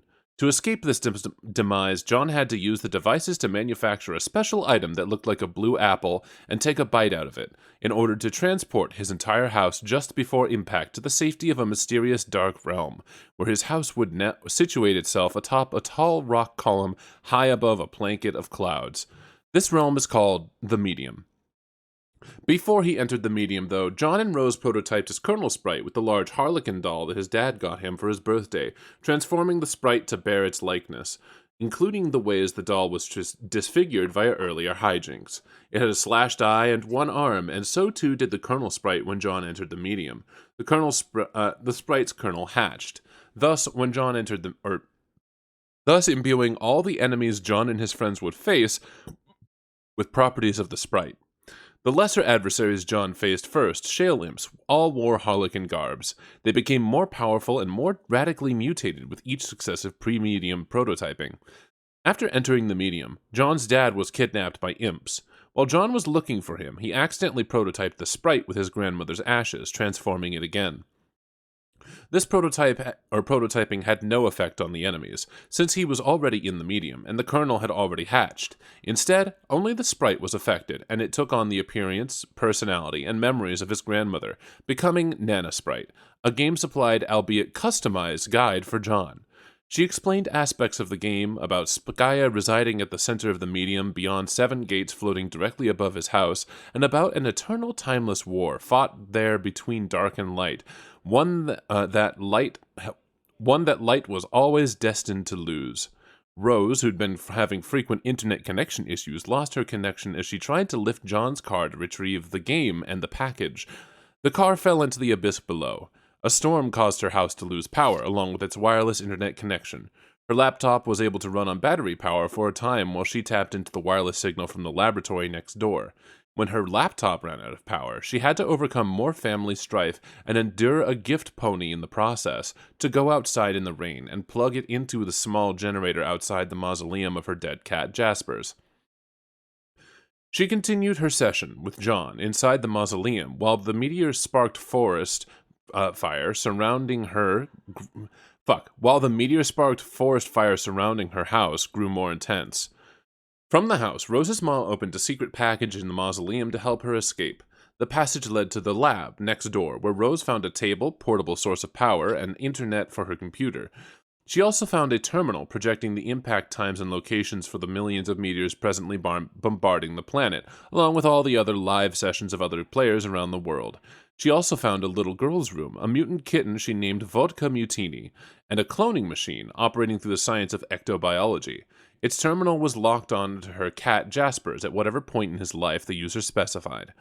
She attempted to purify Jaspers from a moment in her early childhood before he whispered a secret to her, but doing so would have caused a paradox, so it paradoxified a pile of slime instead. The machine used the slime to create a fetal paradox clone of Jaspers in a glass tube.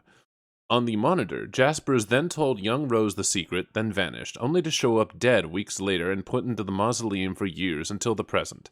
Rose left the laboratory moments before it was destroyed by a meteor impact. She transportalized back to her mom's room, proceeded to her room to wait for Dave to connect with her and rescue her from the next imminent impact. Holy shit. Dave was charged with acquiring his bro's copy of the game to help Rose. Earlier, he had lost his copy of the game to a mishap involving a crow. It flew in his window, seized the game, and Dave accidentally impaled it with a sword, sending the crow and the game out the window onto a landing far below his apartment. He searched his bro's room, unable to find it, was briefly shadowed by Little Cal, and then found a note beckoning him to meet on the roof for a confrontation. Dave and his bro dueled on the roof extensively, and Dave was thoroughly bested.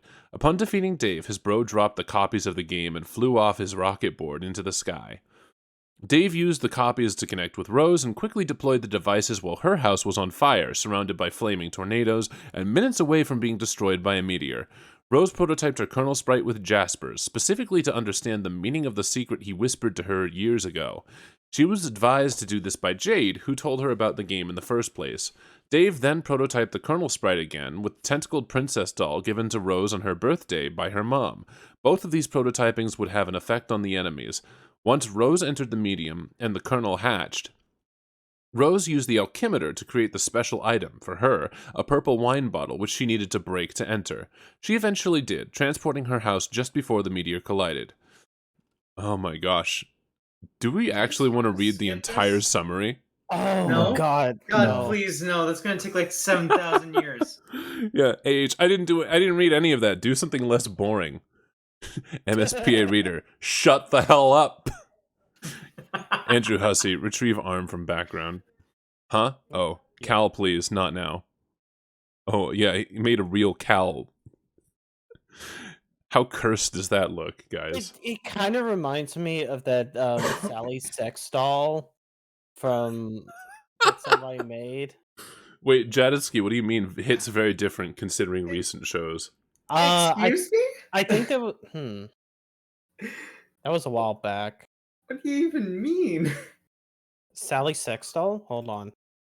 Andrew Hussey, why don't you keep drawing Homestuck or something? Oh, but I don't merely draw Homestuck. Type forward. I am about to make a joke. I conjure this intrepid fantasyscape with tears bled from the wisdom-weary eyes of 50,000 imaginary magicians. I pull heavy drags from the brooms of inspiration with enchanted bellows marauded from a guild of curlish mythical dwarves. Vast bulbous riddle spiders push the silken strands of pure whimsy through hideous abominable spinnerets, and it is I with which I have weaved this audacious cocoon of exquisite lies.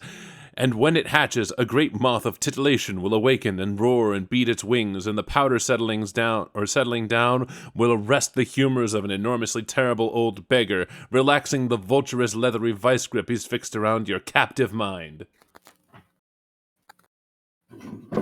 Oh. This is stupid. Stop being a wise ass and get drawn. Jadisky, I sent that message before you started reading the recap, about an hour ago. Shit. The recap got fucking roasted. But yeah, the recap is there. Anyone who wants to read it, you can read it. Or watch the past few videos. Or watch the past few videos for an even longer recap. Yep. Also, Crystal has to leave. Oh shit.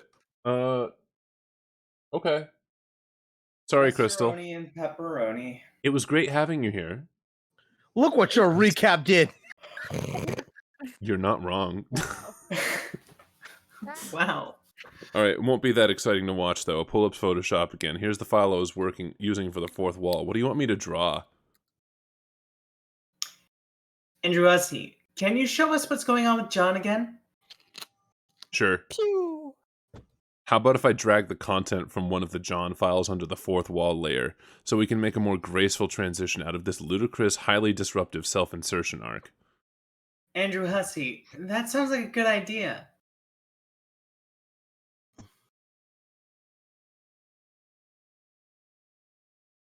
Oh, and then you can type something like switch walls view to show us what's going on with John. Here, I'll prepare the GIF file for that. Just take a few seconds. Go ahead, say that. Switch walls to show us what's going on with John. You decide that's entirely enough of that. If this website becomes any more self-aware in a playfully self-deprecating yet weirdly self-aggrandizing manner, you're going to go drown a bag of puppies in a sewer. Harsh. John, answer Gal's calibrator. Alright, well, now somebody's got to take on the vast shoes left behind by Crystal. I'll still be John. I can give it a shot. That's all anyone is asking from you. Do your best. It's your world map with your second gate labeled, so you can go there. Oh man, let me drop everything and go there because I am in such a hurry to take more of your advice. John, please, give me one of your human breaks. I feel awful about killing you. Even though, technically, you never even died, so I don't even know what you're bitching about. Yeah, well, Dave said I did, and I believe him.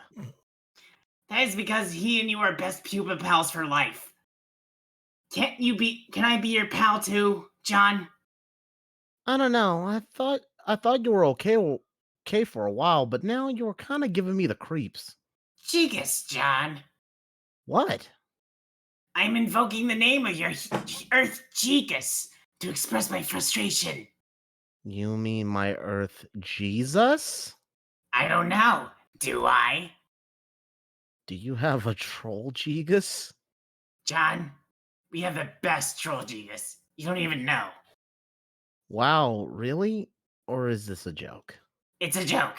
I'm not really even sure what a Jigus is. Well, neither do I guess. It's pretty much not anything. John, will you please just follow the map? Let me earn your trust. If you don't like what's on the other side of the gate, well, you can just turn around. Okay, I'll take a Pro look. tip, no, you can't. John, open the map. Anubis, you... John, open map. Google Lois. Google Lois. Ah, that tells me nothing. Peter, I turned into a map. Just reminded me of the Rick and Morty skit where Morty turns into a car. Oh, Christ. Okay. How did I survive that? John, here's your house. I cropped the world map for you so you can find it where to go easily. Fly north. Also, hi, this is me. John, proceed to the second gate. Hold on. Gotta find more funnies. You gotta Turn find on the my funnies. fan. It is Gotta find too the hot other... in here. There it is. There's the destination. Stupid bastard fan. Sorry I had to turn on my fan. This is the second gate. Go in here. I promise you won't die this time. Unless you screw up all by yourself. Winky face. Yeah. Anubis. John, enter. Enter. Enter. Go ahead, Anubis. You spend the next 20 minutes staring at this image before you realize it's not a flash file. It's just a GIF. Pew! Enter.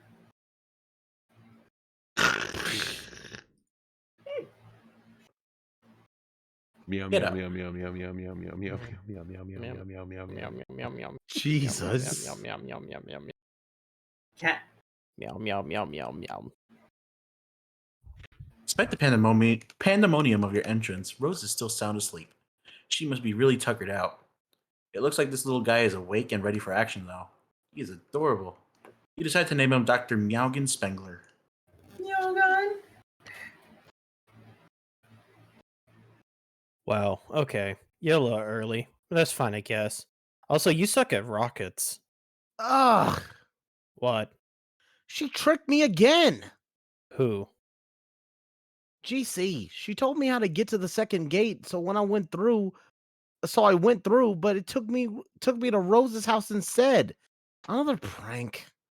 Dude, you did go through the second gate. I mean, I don't know why you would listen to her again. Kind of moronic, but there's that's a whole other issue. She didn't trick you this time. Oh. Then I really don't get this. What were you expecting? This is how it works. The progression of the gates is like this whole round robin thing, cycling through each planet. Gate 2 on your planet leads to Gate 2 on Rose's. Then you build up to Gate 3 on her house, which leads somewhere else on her planet. Then you go look for Gate 4 somewhere there, which leads to Gate 4 above my house, and so on. Wow. Okay. Ordinarily, Rose would have already gone through her Gate 1, but she's sleeping pretty hard, obviously. And ordinarily, you wouldn't have to gone through Gate 2 until her house was built up, so you wouldn't fall to your death. But then you got to cheat rockets. That's fine. See, we all got to coordinate on this thing. Okay. How do you know all this? Fuck, come on, dude. Oh, yeah. You're the Orange Dave. No offense, but do you think I can talk to the real Dave for a second? God damn it, I am the real Dave. You know, the one who saved your life? I'm more real, actually, because I've been through some heavy shit already, hopping around on red heart gears and I-beams for like a year, and grinding shit out for your ungrateful ass. And here, look, check out this code from the future that's not that you don't... Not that you deserve it. Not that you deserve it. Win89Q. You're fucking welcome. Wow, calm down. I'm sorry. That's not really what I meant. I mean, of course you're a real Dave, but what I mean is the Dave from my time is also my friend, and I guess he's in the same boat I'm in, not knowing stuff and all. And I feel bad keeping him out of the loop. Yo. Oh, hey, I think I pissed off your future self. What did you do? I said he wasn't the real Dave. I think I might have really hurt his feelings, though. Don't worry about it. Why not? Because I wouldn't give a shit. He's me. Okay. I'm in Rose's room, by the way. What? Really? Yeah, but she's asleep. Okay, don't go anywhere. I'm coming down to the computer. Okay. Dave is in here, but he wants to use the computer. Probably to help you scope out Rose's room and snoop and stuff. I mean, that's what I would have done if you were alive. So I'm gonna go. Use these flappy ghost wings. Goddamn fucking internet. Ghost and tear shit up in space or something. Sure. Hey, Dave. What? In case I forgot to say so before, thanks for saving my life. Yeah. Cuban? Nubis? Don. Snoop.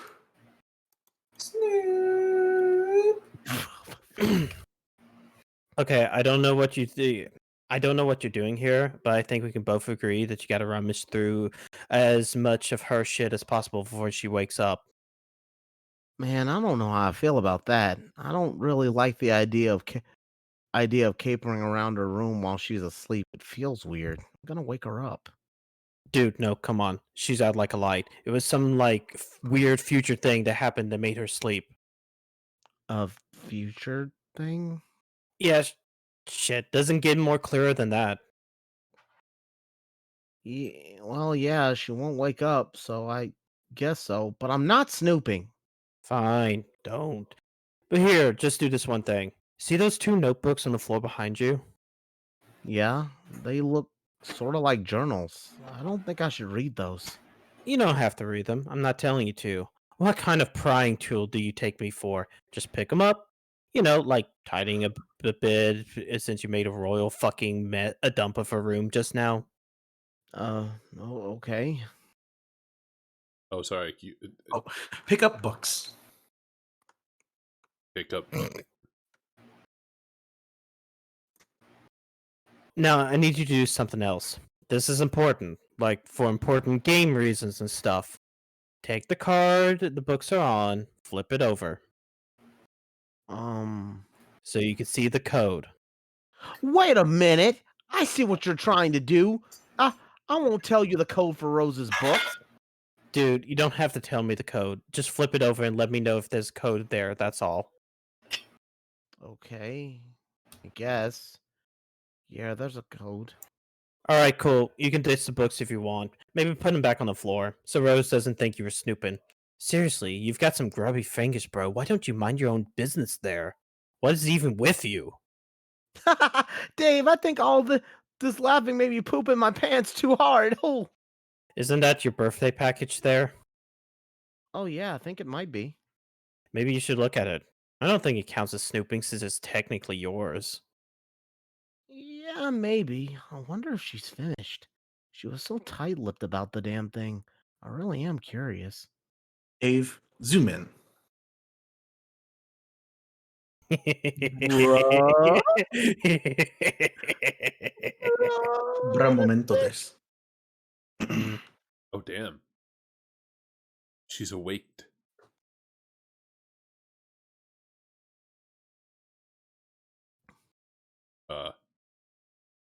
You all right? Little Cal just kind of teleporting around. Yarn bonk.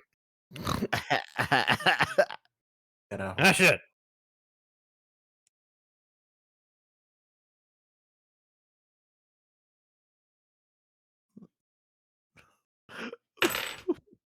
Look at what's on his walls. Oh, Bro. That's We're it. making it happen. It's just spage.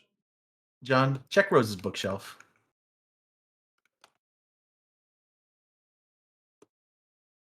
Anubis? You eye your birthday package again curiously. It's awfully tempting to peek inside, but you feel guilty about it for some reason, even though it's yours anyway. Suppose a perusal of her bookshelf would be harmless enough. Just a bunch of books. The knowledge within is meant for everybody. Dave pesters you with the message, which you decide not to bother dignifying with the whole pester log ordeal because it's probably just him being a truculent jackass again, so screw him. Look at a book. #1 New York Times bestseller. This Ocean Charles, the big man, has the answers. You find a book full of beautiful poetry and groundbreaking philosophical thinking by American sports legend Charles Barkley. These are words to cherish. This is a man to send to the space to treasure. John, take book. You capture log Rose's autographed copy of This Ocean Charles. Jewels of wisdom like this don't just fall into your lap every day, and shouldn't be parted with lightly. You doubt she'll mind if you borrow her book. She's always trying to get you to read her weird books anyway. Oh, just opened the package already. You can't take it anymore. You're going to see what's inside. Sorry, Discord did a funny for a second. John. Oh, I'll be. I guess I'm. I mean, I could if you want. If you don't Anyone. mind. Anyone. Yeah, go for it. John, I never got to thank you properly for your gift. Yes, the words were there, language comprising the familiar veneer of gratitude rubbing off with each tired favor traded for. A God bless to a sneeze or a few pennies cradled in a receipt. Perhaps it's the deplorable romantic in me, but I thought your present and your friendship demanded reciprocation surpassing by some degree the utterly meaningless. The proper thanks, I thought, would be a demonstration that your offering was not in vain. Yes, maybe some would take your suggested alternative to my gloomy preoccupations as a passive-aggressive jab. But I know you didn't mean it that way. In fact, I'm sure reading about it now is the first time the notion has occurred to you. John, please stop rolling your eyes. The letter is down here. The gift in this box is a resurrection. I used your present to thread life anew into a tattered heirloom. As long as I can remember, its black, greasy appendages have been tethered limply to its ratty, porous carriage. Too delicate to wash, too dear to discard. I used to love this rabbit. Now he's yours. I trust you'll find this to be adequately sentimental. Happy birthday, Rose. John, put the bunny back in the box. Chaos stuck. This gift from Rose is so cool. 2 sweet bunnies on one birthday? What are the odds? In a fit of enthusiasm, you shut up and jam the bunny back in the box, executing a textbook chaos dunk. Millions would have perished if everything in the ocean weren't dead already, that is. John, take box. You gently chaos dunk the fragile bunny, back in the box and catalog it. It is such a nice present. You will have to write Rose a thank you note and tuck it under her hairband or something. Wait, no, that would probably be creepy. This bunny reminds you that you still have a salamander in your Silodex. She is holding the bunny Dave got you. It's sort of uncanny how similar they are, aside from the knitted enhancements. Seriously, what are the odds? So weird. John, deploy beloved daughter. Dollar. We're crabs now. You release dear precious Casey. She was probably getting antsy in that card. You think you'll leave her here with Rose. A dangerous quest is nothing to embark on with a sweet, innocent little girl stashed in your inventory. You aren't actually sure if she is a girl, though. You don't even know if salamanders can be girls. Aren't they hermaphrodites or something? You don't know anything about biology, unless it is biology that has to do with ghosts and slime. But even then, you don't actually know anything, so you just sort of like to pretend you do. Looks like a troll is bugging Rose. John, answer troll. I'm supposed to antagonize a few members of your trivial species. I have to start somewhere and somewhen, so I am starting with you, and now. It's going to be pointless and unpleasant, mostly for me. Actually, you know what? I'm not really feeling this at all. Goodbye. She's not here right now. She's asleep. But okay, see ya.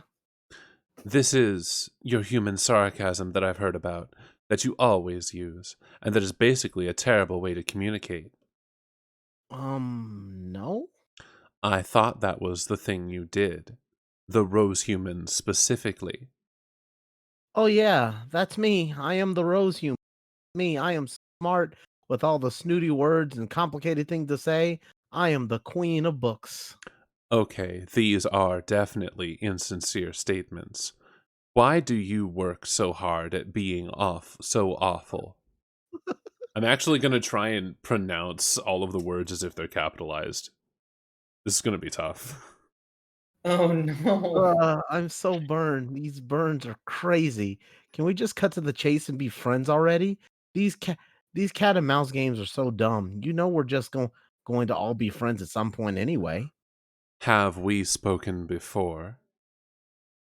I don't know. Maybe it's hard to keep track with all your time nonsense. Now that I think about it, it is pretty conceivable that I will talk to you again in the past after this conversation.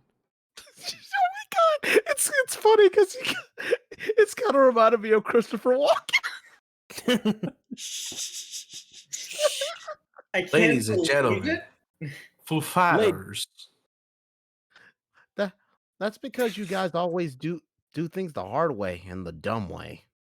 I should figure out what the viewport feature of this application, or how the viewport feature of this application works, so I can see what such a primitive creature looks like.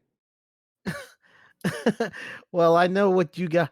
Well, I know what you guys look like. You look kind of like Howie Mandel from Little Monsters, even though, to be perfectly frank, he was kind of a big monster because he was a big, goofy adult, and Fred Savage was like his child prankster sidekick. Is this an adversary you have encountered on your quest? No, it's a movie. You should ask John about it because he thinks it's awesome, which it is. It seems you put stock in John's assessment of things, even really uninteresting things that are pretty terrible to listen to. He is either the leader of your party, or you hold whatever the human equivalent of mating fondness for him is. I got him this really cool bunny for his birthday, and it's really nicely knitted and everything because I'm basically in love with him. You're right. Okay. Just kidding. I'm sure John knows it's because I'm really thoughtful, and I bet he really appreciates the present and would say thank you if he were here. Okay, human courtship is definitely a strange thing, and it's sort of blowing my mind listening to this. I think I'll talk to someone else now. Why don't you talk to John? Maybe. When along his timeline would you recommend communicating with him? Oh man, I don't know. Why don't you pick the time that will make the most complicated mess out of everything possible? That's what you're gonna do anyway. Considering that you're obviously not that smart and basically understand whipping bug-winged fuck all about even the most elementary temporal mechanics, I am a bit perplexed as to why I find myself so vehemently fondling the short end of the antagonism stick here. Kind of irritating. I'm going to talk to your comrades, this John Human, and figure out what's going on. Okay, if you talk to him in the past, he'll understand even less buggy whip fuck all about time, and he'll be confused. So maybe paste something from this conversation to him. I don't know. And if you talk to him in the future, he'll probably know all this stuff, like things you said to him, but you haven't said yet. So you'll be confused. Sorry, that's just how this works. Don't say I didn't warn you. Consider me fully briefed on the matter. Until next time, Rose. Next time in the past. Yeah, bye. Awful little gremlin man. All right. So how does reading everything like it's the first word of a sentence feel? I like it. I like You sound it. kind It of works. like walking, but it's not that bad. Well, I Yeah, was, it's it's not obnoxious.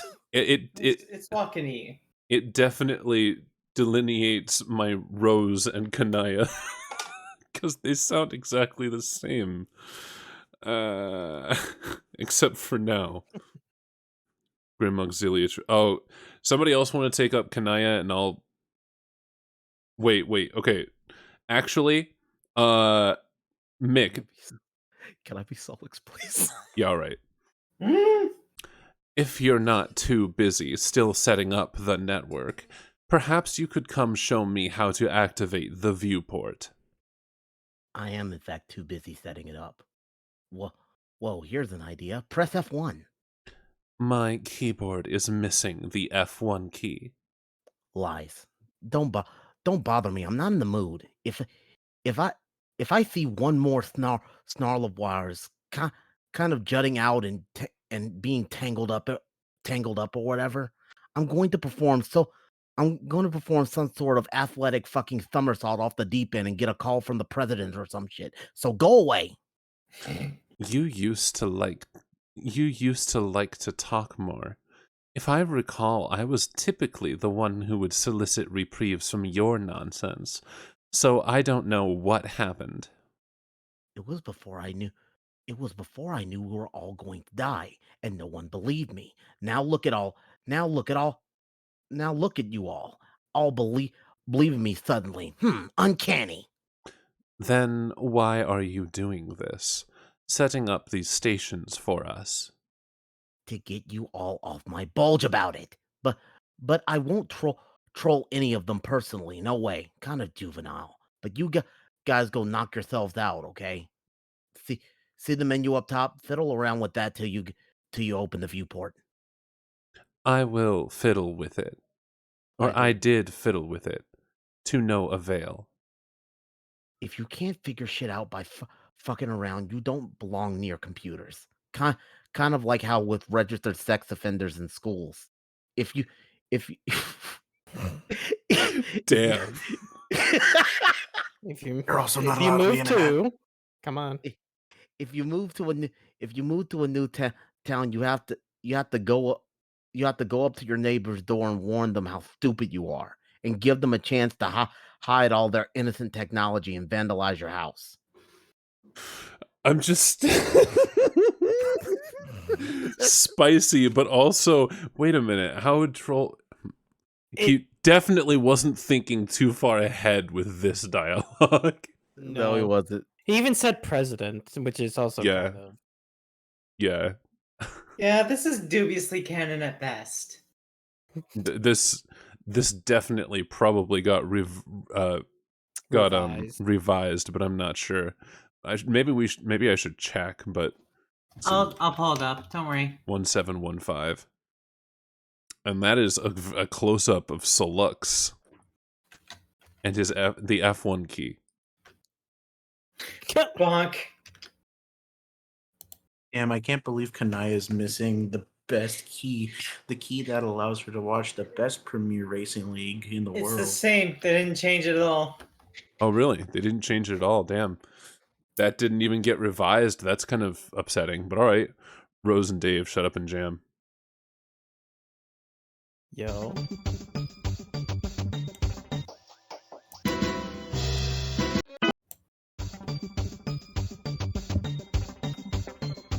They're just jamming.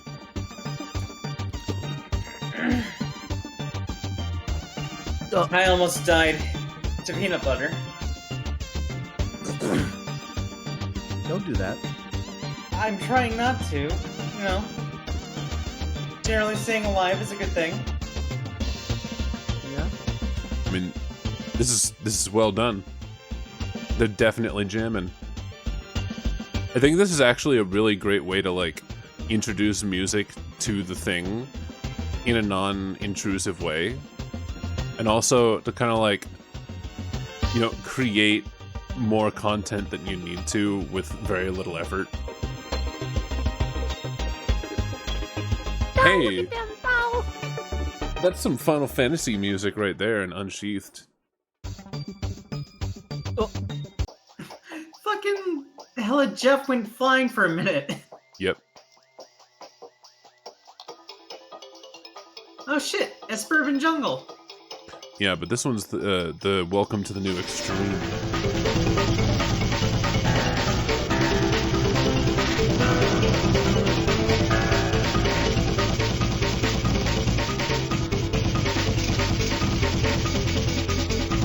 Hell yeah.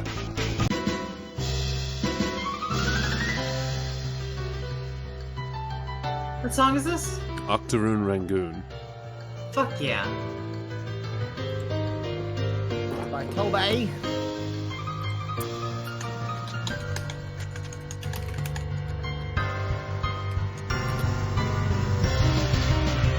My big question is, damn, Dave, when did you have the time? Right? Anytime Well, he's I mean, left. technically he's kind of made of time. Oh, and I guess it is his dream self that made these. Yeah. So, yeah. That makes sense. Dave shows you some of his sweet gear. Wow, he is so cool. Anyway. Goddamn little Cal is still here. Fucking yeet. There he goes. Yup. Yeeted. Rose, be the pony. Second, follow mom. You are now the pony. Yeah, go ahead. You stand outside some ruins, which your beloved master's mother entered recently. Outside, you find a striking scarcity of oats or greenery, or anything at all that is delicious to chew on. This is as compelling a reason as any to follow her inside. Maplehoof, enter. You go in the ruins. Your clopping hooves echo throughout the cavernous and foreboding environment, but you are too stupid to be nervous. Your powerful snoot detects the scent of Rose's mom. She went this way. Maplehoof, follow scent. Good grief. Look at all this grist. A large and terrible monster must have been surely slain here. Maplehoof, collect grist. You pick up all the grist and store it in Rose's grist cache. This is entirely too much grist of any... Okay, this is entirely too much grist of too many exotic types for such a low-level player. But you'll take it. You don't look a gift horse in the pink heart tattoo. The grist overflows as... The grist overflow is gathered by the grist gutter... I need to zoom in. Give me a second. Full screen. There we go. The grist overflow is gathered by the grist gutter utility supplied by the grist torrent. It is stored and gradually redirected to other players. The grist gutters are the grist is fuck! I messed up the fucking joke. The grist. The grist is stored in the grist balls. All right. Maplehoof, proceed. Rose's mom stands on a small platform and disappears. You're a little nervous about transportalizing yourself. As a quadruped, grizzly bisection strikes you as a very real possibility. Even though you're too dumb to think of such things. John, first, be the hat. Second, find Dad. Rose stops being the pony just in time for John to start being the hat. Oh no! The breeze carries you to where you need to go. You settle in front of a man in sore need of a fresh hat. He gathers the clean hat along with a shoe he found through similarly serendipitous means to replace the one he lost. Grandpa Harley.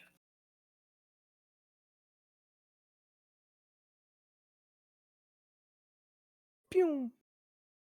Pew. John, visit Rose's alchemitor. Little guy! You decide to try out the code Dave Sprite gave you. John, make item. Oh, God!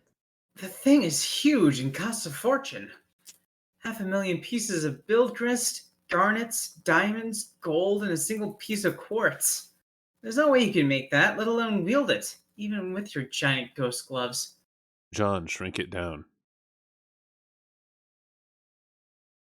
Doo-doo. You use the alchemiter's scaling upgrade to reduce it to a more manageable and affordable size. You make a weapon called the Fear No Anvil. Much more reasonable cost. Damn. John, pester Dave Sprite. So, what is this? The thing the code made? Really powerful hammer. How do you know? I thought you couldn't use hammers. I can't. Better be though. Got it from Hephaestus. Who's that? Really tough to kill, dude. You killed him for it? Nope. How'd you get it then? Shenanigans. Okay. The way Xavier said shenanigans. It Bro. fucking checks out. Rose, check out Dave's computer. It seems you have a visitor. Pew. TA, fix GA's computer. There's nothing to fix. Just gotta open the viewport. It's easy.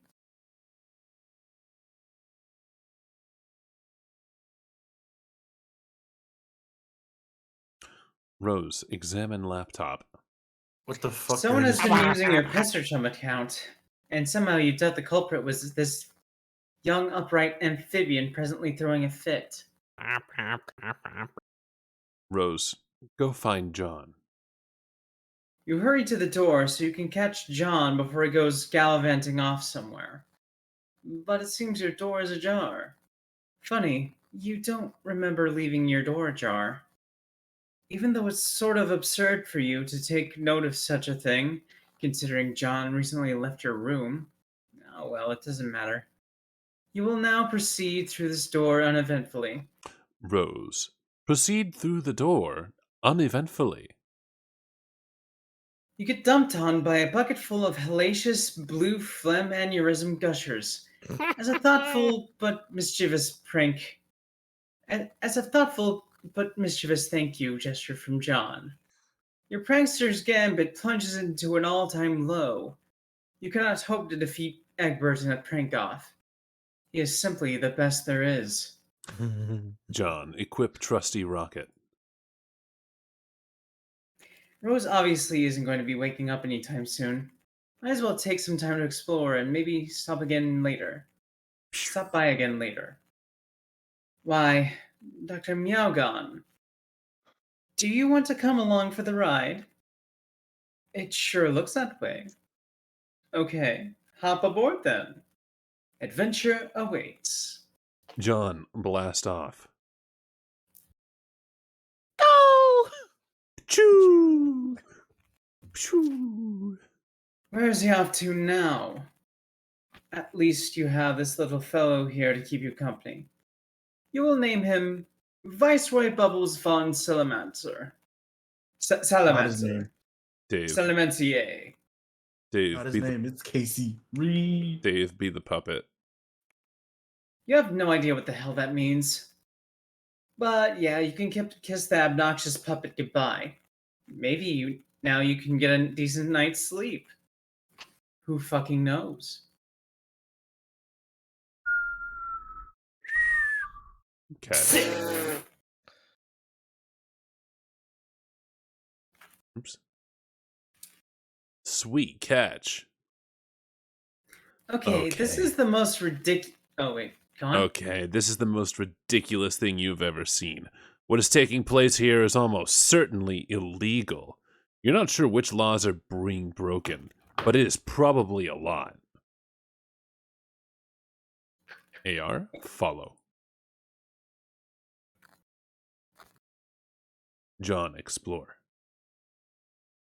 My bit rate. You spy a boat on the shore of one of the islands below. You wonder who could be out here rowing in the middle of the ocean. Sorry, I was yawning. John, investigate. Hoofprints in the sand. The mystery deepens. John, enter. There are many frightening and powerful monsters in here. Like the cocklich. Oh no. John, aggress. Culk. Cock. Cock. Crazy damage bonk. You stun them with the cool time powers of your awesome new hammer, and then dispatch them swiftly. John, collect spoils. The good Dr. Spangler helps you gather the riches. John, proceed. There's a platform over here. You guess you'll go stand on it, and oh wow, it just made you disappear.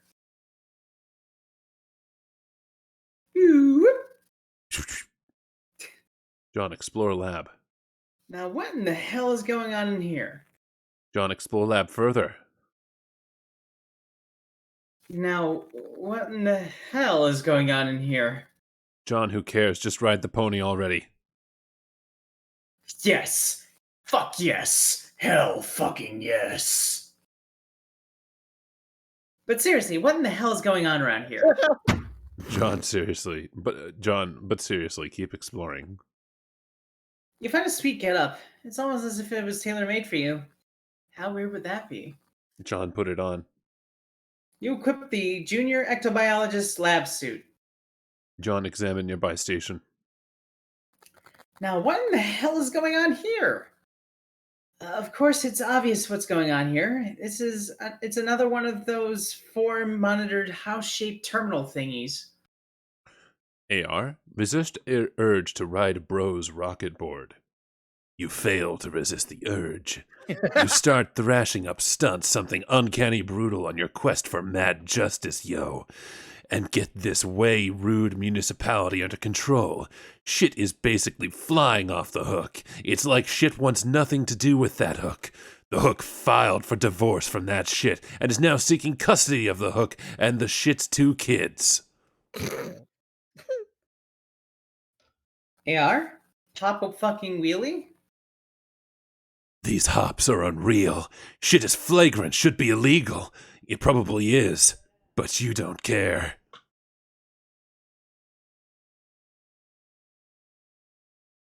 Anyone? DM. Prepare to depart for the battlefield. Woo. You have traveled to Prospect's Moon and to board a shuttle headed for the battlefield. There you will seek the counsel of the White King. Huh? Eh? Oh my god, it's a little dude. You have unwittingly been tailed by a nefarious courtyard droll from Durst. Courtyard Droll? Pick PM's pocket? Yeah. You pilfer the White Queen's ring. PM? Depart. None the wiser, you board the shuttle. Next stop, Skya. You receive an incoming message from the draconian dignitary. You tell him that you've got the ring. He says good. Bring it to him while he waits for an update from the hegemonic brute who's been tracing the king's movements down the battlefield. He asks you if you're still wearing that ridiculous outfit. He says you don't have to anymore, by orders of the Sovereign Slayer. You say you still rather wear the outfit. He's got nothing to say about that. I mean, shouldn't we be doing the Midnight Crew voices for this? Yes, we should. Should, but You can Clobber. get the next Additional pummeling. Dead Grandpa Smackdown. Sweet Smackdown. catch. I dare not say, for I am dead. It's too late. She's gone. You'll have to deliver it later somehow. The best way to remind yourself that you're carrying a ring is to put it on your finger.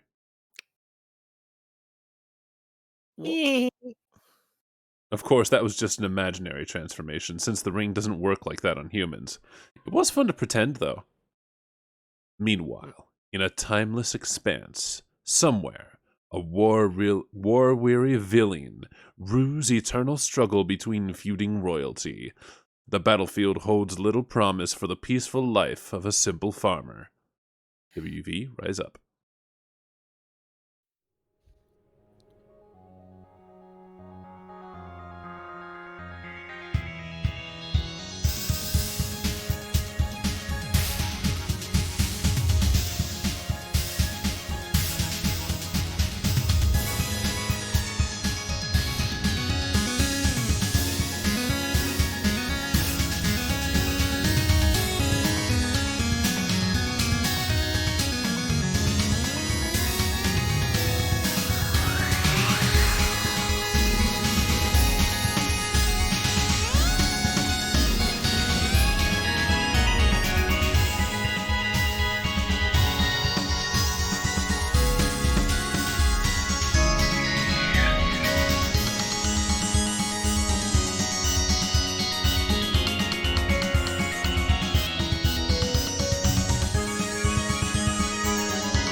Rose, Wow. alchemize a whole bunch of cool stuff. That's not good. Shit. Let's be Santa. Rose, combine hub and laptop. Hub top. You make the hub top. That one was pretty obvious. Rose, combine bronzed vacuum and umbrella. Hmm. Bronzed vacuum umbrella. You make the bronze vacuum umbrella. Useless. But you're still getting warmed up. Rose, combine salamander and eldritch plush. You make a hug. You make a huggable soft salamander plush. You award it to Viceroy on account of his good behavior. Rose, combine ink bottle and gushers. You make a box of bodacious black liquid sorrow gushers. Another Crocker nightmare rears its ugly head.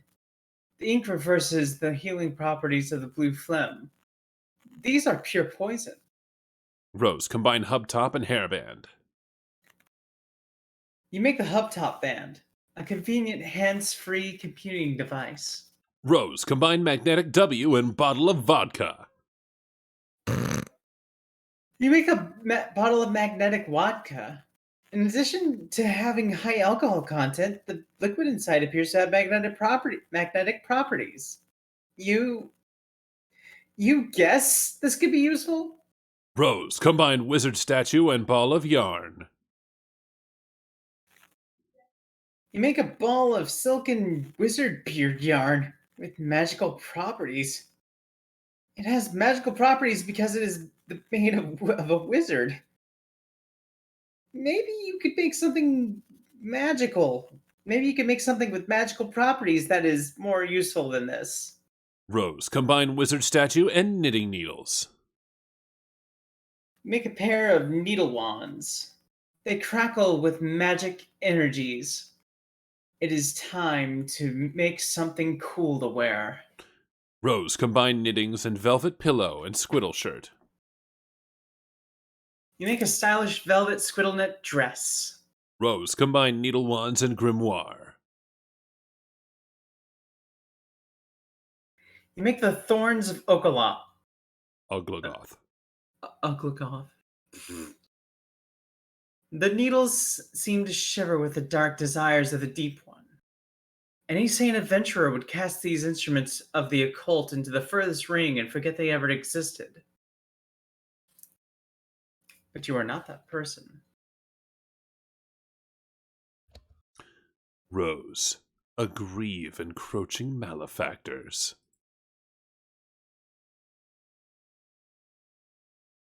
Welcome to the party, motherfuckers. Jade, build. You took advantage of Dave's nap to make some architectural headway on his building. You're really proud of your floor plan. It is so cool. Speaking of naps, you have been asleep for some time yourself. You suppose you probably better wake up soon. But then your neighbor in the other tower is supposed to be waking up soon too, and it sure would be a shame if you weren't there to greet him. Dave, wake up and jam. And by jam... Oh, yeah, Okay, go go ahead, on. sorry. No, go on. No, you. Fine. And by jam, you mean alchemize, of course. Whoa, your house is huge suddenly. Anyway, let's get this party started. See, I just got excited, see. Dave, combine sunglasses and iPhone. I gotta take a break. Continue on without me. Got it.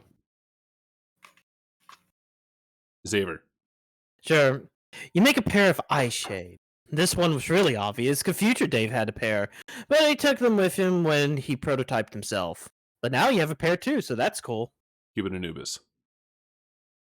Dave, combine timetables and computer.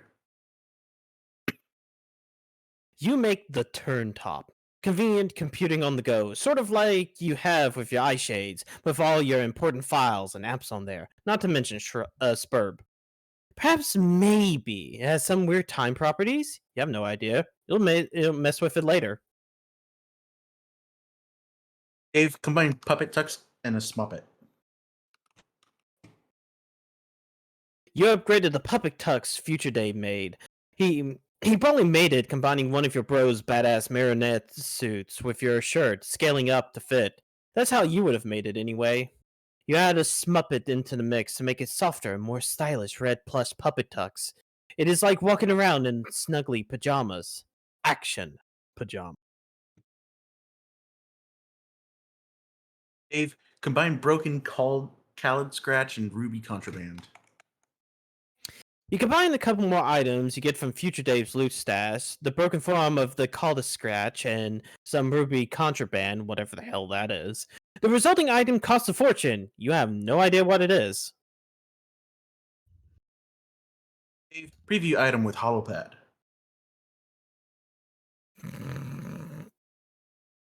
You momentarily reconfigure alchemitor upgrades to make use of the holopad extension. You pop the card into the slot and check it out. The combination will produce the broken scarlet ribbitar. Ribbitar. Ribbitar. Like scimitar. Dave, combine whole Khaled Scratch and Ruby Contraband. Out of curiosity, you tried again with the whole sword. You dialed back the call to scratch, his little turntable, rewinding the sword to the point in history before it was broken. Then you combined it with the red frog thing to show the complete scarlet ribbitar. It's like Xavier's red brother. There's no way you can afford to make that yet. It costs even more now. Maybe you'll stick to combining items around your house for now, rather than stuff from your future Silodex. It'll be less confusing that way, and probably less expensive. Dave, combine Shitty Sword and Hella Jeff drawing. Sword. Sword. Use one of your bro's really shitty swords on the fridge and print out Hella Jeff to make a sword. The thing is so unspeakably shitty, you have a hard time even holding it. Come on.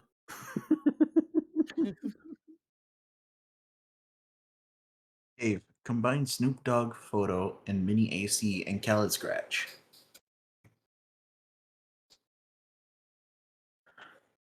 You make the Snoop Dogg snow cone machete. When foes drop it like it's hot, just turn up the blizzizzle nozzle. I'm trying to think of the song, but yeah, blizzizzle nozzle, so they can chillax for rizzle. Chislax. Yep. For rizzle. Dave combined skateboard and Hella Jeff paint drawing. You make Unreal Air. Oh, I guess Cuban had to. Oh wait, yeah, Cuban had to leave. Next killing them. Okay. Snoop Dogg snow cone machete in stores near you. And there it goes. It is ridiculous what kind of air this thing is getting. Dude, come get that ruler and check this out. Yeah, it's not coming back. Mick? Huh? Cuban can't anymore. Oh, okay. Dave, make another one. You just make another one. You quickly stash it in the car so it can't escape from above. Dave, combine Game Bro magazine and timetables. Whoa. You turn back the clock and make a vintage Game Bro. You think you remember this one from one of your bros' stash. It's a classic. Dave, combine Batarang and Midnight Crew poster. Suiterangs. You make a whole pile of pseudorangs because they're really cool, pretty cheap. Oh, thank you for the follow, Zerjak. Dave, combine plush puppet tux and Midnight Crew poster. You make 4 aces suited. You're not really sure which one you like better. The red one is softer, while the black one is sort of stiff, starchy. Anyone wearing this suit is all business. Maybe you'll switch it up as your mood dictates. Dave, combine plush puppet tux and felt poster. This will this would make the felt duds if you have some of whatever that green grist is. Dave, combine Smuppet and Felt Poster. Jutting out impudent felt plush. You make the jutting out and impudent felt plush. You do an acrobatic fucking pure way off the handle, and into his heart, and he into yours. Fucking puppet ass in his fucking glasses. Dave, combine Dead Things in Amber and Smuppet. You make the foam mutant Smuppet encased in amber. Now we're getting somewhere. Dave, combine Dead Things in Amber / Smuppet? I don't know. Oh, For the sake of science, you combine them instead of ampersand combine them. I think that's or combine them. Yeah, this is and or this is ors and ands. this is subtractive combination, and this is an additive combination. You make an amber mutant Smuppet abomination. So cool. Now this is how you make shit work. Egbert and Lalonde should be taking notes. Just Lalonde. Lalonde. Dave, combine Fetus in a Jar and Mr. T poster. Oh wait, puppet. You make the foam fetal Mr. T in a jar. Another backbreaking victory for science. Why is it in the jar? You're looking pretty chill with your new freak show entourage. The underlings all look kind of put off by it, though. You're kind of weirding them out. Yeah, like the basilisk in the background. Just like, What the fuck? Dave, combine camera and capture log card. Capturoid camera. You make the Capturoid camera. You can use it to snap a ghost image of any object without capture logging it. Spit it out a brand new capture log card every time. Could be a useful way to take a large inventory of anything you encounter without cluttering up your Silodexes. Also for grabbing codes for stuff you can't ordinarily pick up. Dave, take photo of self. You take one of your patented, ironic, cool guy self-portraits. Man, so cool. That's really all there is to say on the matter. Dave, combine Fetus in Jar and self-portrait photo. Oh! Dave's brain in a jar. That would apparently make Dave's brain in a jar. Gross. It costs a king's ransom, though, because as a chorus, the organ is virtually inimitable. Inimitable. Doesn't stop you from capturoiding its hologram, though. Dave, capturoid the hologram of your own brain. Okay, that's probably the weirdest thing you've ever done. Okay. Dave, combine Graham and Sweet Bro and Hella Jeff drawing into and the capsuloid camera. Spogifier. No! You make the Spogifier. Finally, something useful. It costs you minus 1,000 units of artifact grit. Chris. Dave, try it out. Snap. Bro, Oh, bro, where'd you go? I was gonna show you my chops. Dude, those wings. Time to fly up away to the sun, y'all fucking pusses of garbage. Okay.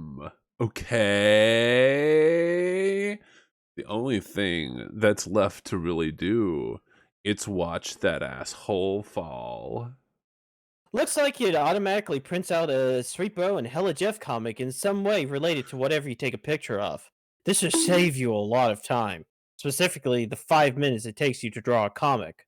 You're a busy guy. Bruh. The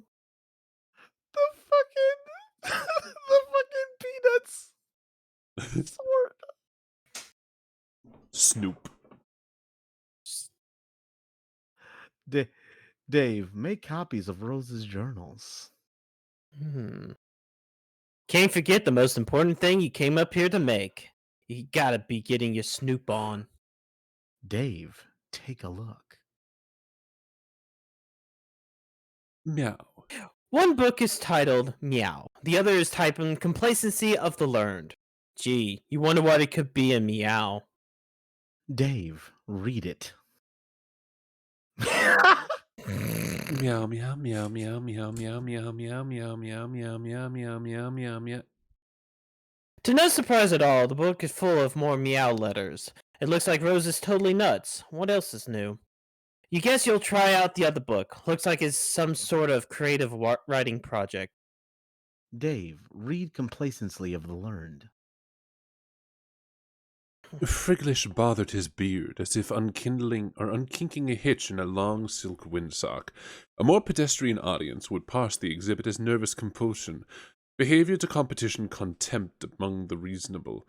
He was, however, not surrounded by the reasonable, but the wise, a distinction in men that would forever be the difference in history's garland of treasured follies. As a matter of fact, his cadre of fellow wizards were all putting similar moves on their beards as well.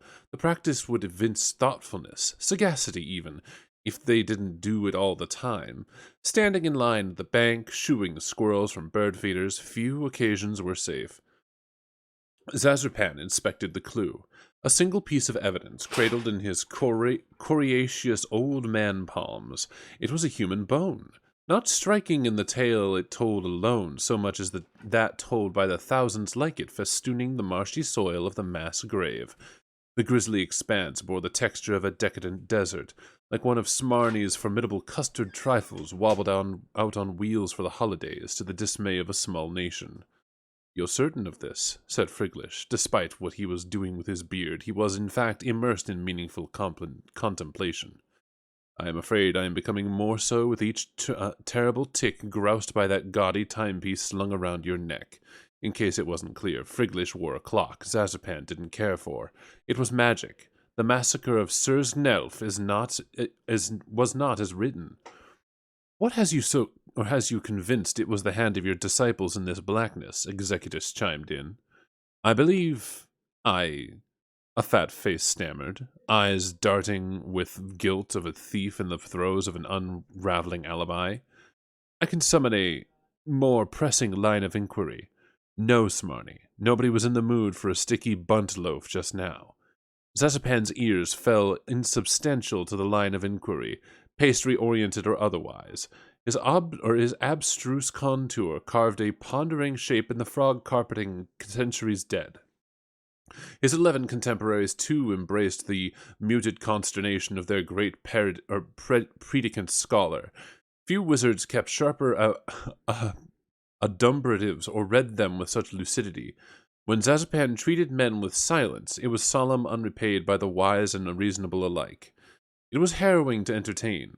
Zazurpan the learned storied complacency of wizards was marked for gander descendants, disciples hand-picked, vetted by Ockite the bona fide, and tested by Gastrel the munificent. The 12 sweetest, most studious children a pair of elderly eyes could give their sparkle, not the ragged gutter snipe of oft harvested by the common obscenity. Those vituperative little beggars with hearts so corrupt as dropped bananas brown. That these chosen youngsters would turn not as merely unthinkable, but something of a roundhouse to the temporal bones of the upper difference's high chamber of soft-skulled prophets. His wisdom-savaged brow pruned further with a recount of his many lessons to would-be successors, lessons to advanced humanity's elucidation and prosperity, an outcome this bleak trail now painfully obviated. There were few puzzles the learned could not suspend and dissect in the recondite manifold beneath his extremely expensive pointy hat. Daring to pitch his cherished pupils in with the foul melange of history's rogues, the heretofore abstract scourge that built up civilizations with ungodly magic and tore them down with joyous malice, would prove an intellectual trespass to make his calcium-deficient bones quake. And more daring yet was the only question that now mattered. Could a bunch of bearded, scraggly old men in preposterous outfits hunt them down? He didn't have an answer, only a simple observation so blunt and uncharacteristic like a jejune for the lauded sage. It was breathtaking in its self-evidency. We're going to need more wands. Wow. Think of something better. The wizard story seems really involved and kind of confusing. You'll have to save your place and dig into it later. And then maybe ask Rose what the hell the deal with it is. Dave, go get a bookmark. You return to your room and search for a bookmark. Oh hey, finally used for that pointless juice stain beta that will never serve any purpose, past or future. You drop in on John in case you were looking for some reading material later. Dave, check on Rose.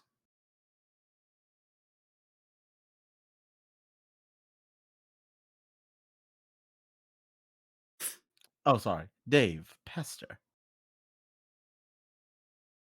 Whoa, why are you burning your wizard fanfiction? I can do it. I was gonna say, Susie, are you feeling you alive? It's like, that is a no. I'll do it. Okay. I'm not. This book contains a genetic code. Oh, okay. And why are you burning that? The gods from the furthest ring asked me to. Is that some dumb wizard thing that you just made up, or something to do with the tentacle monsters? I can't keep track of what you like anymore. How did you know I wrote a story about wizards anyway?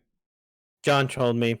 He was all snooping around in your room while you were asleep, and I was like, no, man, don't. So not cool.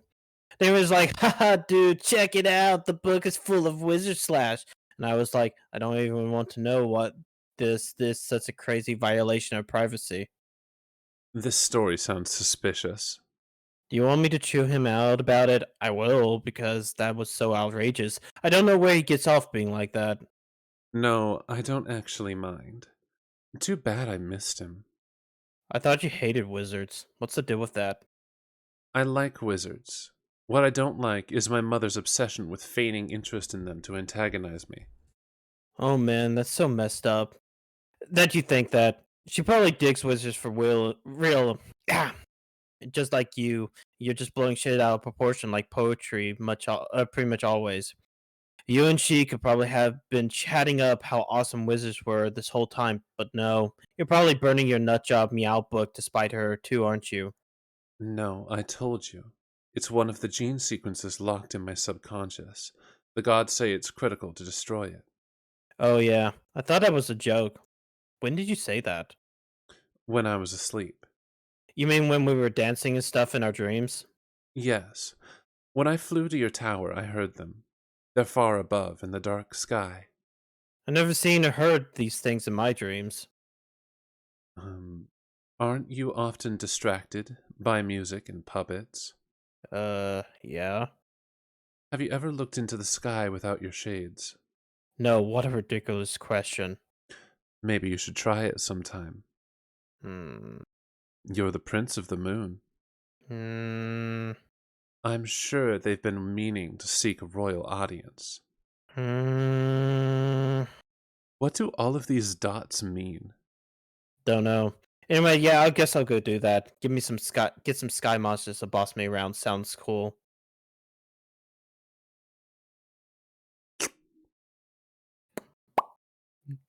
They're both muted. Sorry, I'm here. Dave Sprite, also pester.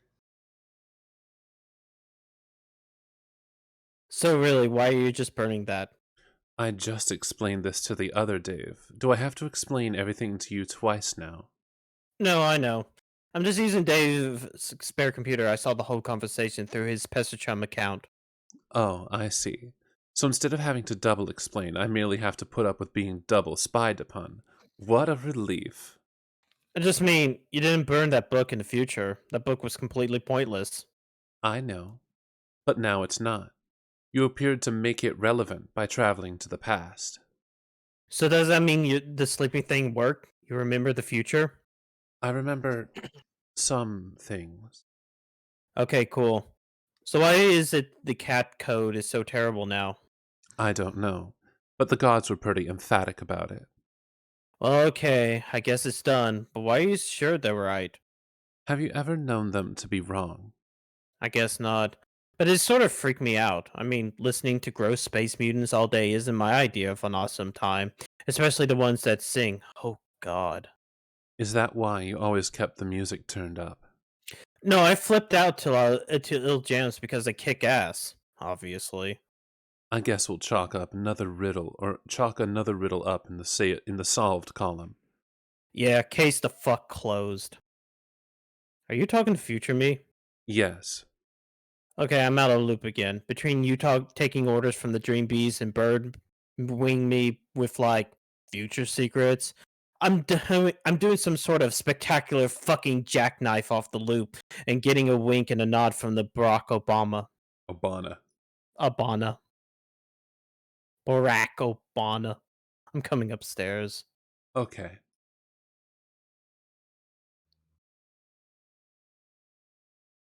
Dave, chill. Oh, Dave, chill with Dave Sprite. Oh boy. I'll So give it's you pretty 1 funny minute. how I made it. Huh? While I'm grabbing something, I'll give you a minute. Go ahead and Okay. do the read. So it's yeah. So it's pretty funny how I made a copy of Rose's evil book right before she burned it, and now she doesn't know about it. I tell it's crazy what kind of foresight this guy has. I'm telling you, coincidences like this are unreal. They don't even happen most of the time. The best thing about how I did that is how it in no way will ever come back to bite us in the ass ever, dude. Our shit is safe, so safe. Gonna sleep pretty sound tonight with the big fucking payload of safety you just got dropped on us. Gonna be all hugging my pillow and shit, grinning like a goddamn bear full of honey. Safer than some Flintstone vitamins in a bottle. Keep twisting, Junior, that all you're getting is clicks. Asshole thinks it's candy. Doesn't even know he stepped on a security rake and got a face full of fucking safety. Yeah. Anyway, I'll go back down and burn that book. Alright.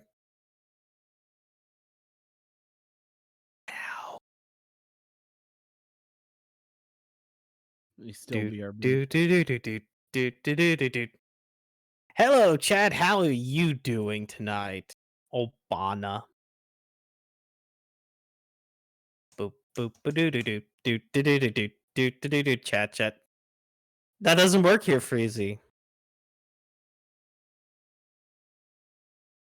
That's never been a command, Freezy. You're in bed right now. I mean, it isn't late. I can't hear that, Freezy, because I don't have the actual sound on. See, sound alerts don't affect me because I don't watch from the Twitch. I have the own personal call. And since those are not fed to us, listening to bonks and does not work. This is outrageous. It's unfair.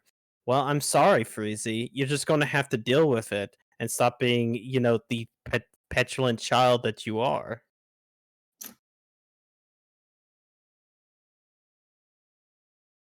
Boop boop doo doo doo doo doo doo doo doo doo doo doo doo doo doo.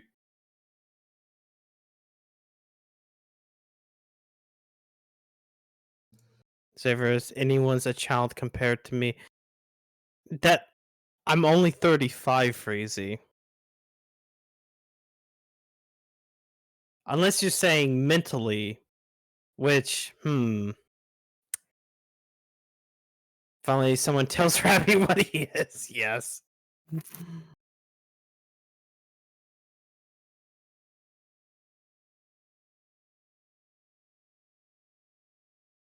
Now I'm going to check my Twitters. Sorry about that.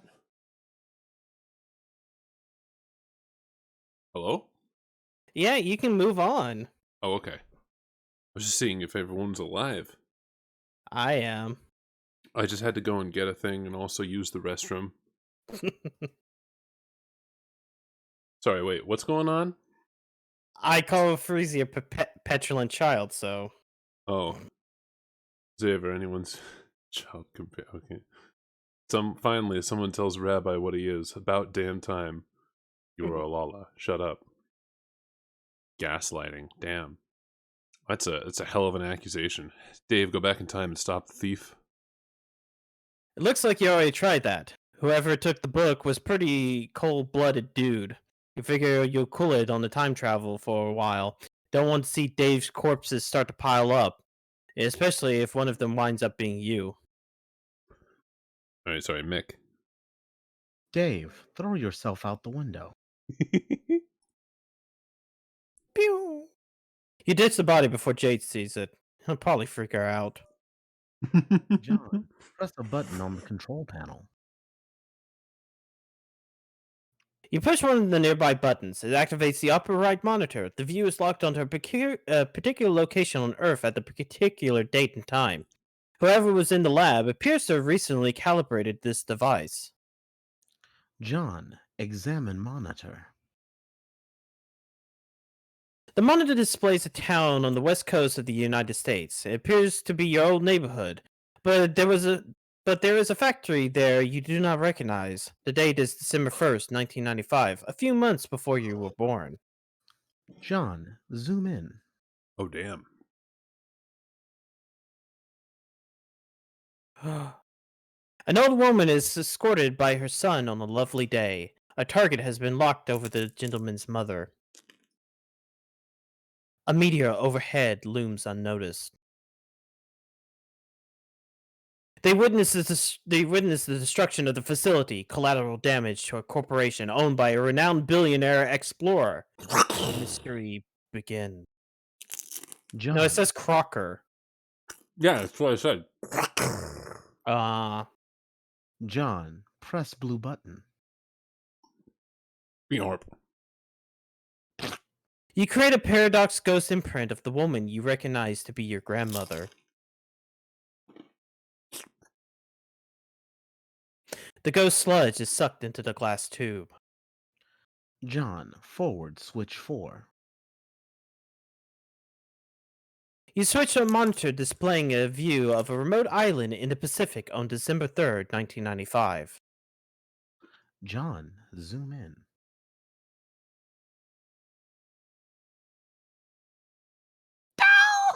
The boat Jade. is named Jade. Oh.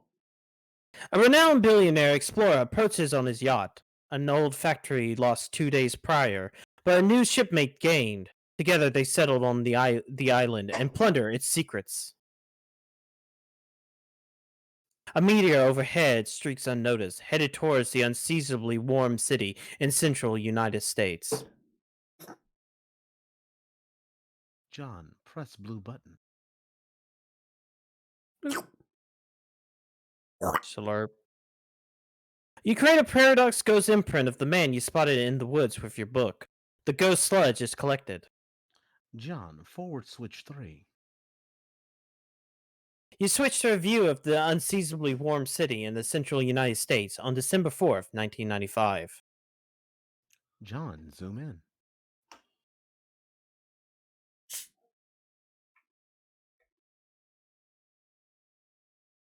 An outrageously awesome dude stands before a crater where his favorite record shop stood 1 day prior. Sorry. He is prepared for the occasion with a small pair of outrageously awesome shades. A meteor overhead races unnoticed, headed to a lake near a laboratory on the east coast of the United States. No aquatic life would survive. John, press the blue button.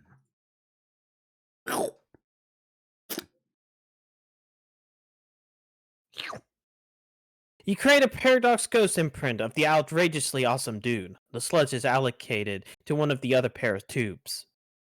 John, forward switch 2. You switch it again to a view of your neighborhood on April 13th, 1996. It is the day of your birth. There is more real estate you do not recognize near the recently devastated baked goods facility. It is a shopping mall you have never seen before. John, zoom in.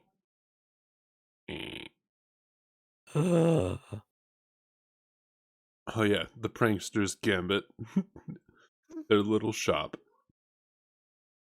A professional lady and new mother has traveled from the opposite coast at the behest of a famous and wealthy scientist to study one of the numerous recently celestial anomalies while he's on an expedition. She knows a meteor overhead on collision course with a quaint family joke shop. A distinguished gentleman notices the lady and comes outside to greet her, oblivious to the threat above.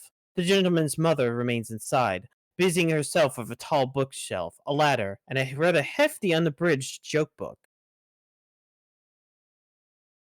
Capacitor! An old mother lost today, but a new son gained. I think you meant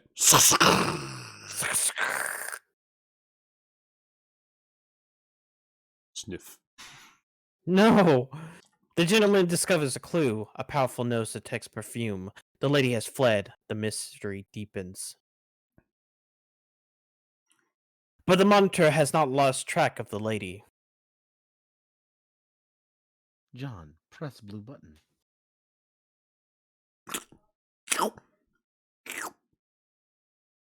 You create a paradox ghost imprint of the professional lady. The sludge fills the final tube. Once all the tubes are filled, an automated sequence begins to execute. Babies! 4 young paradox clones are created. John, there's one more button to push. Ectobiology sure does involve a lot of button pushing. At least it does when you're a junior ectobiologist. Your loyal assistant, Dr. Meowgan, is all over this one.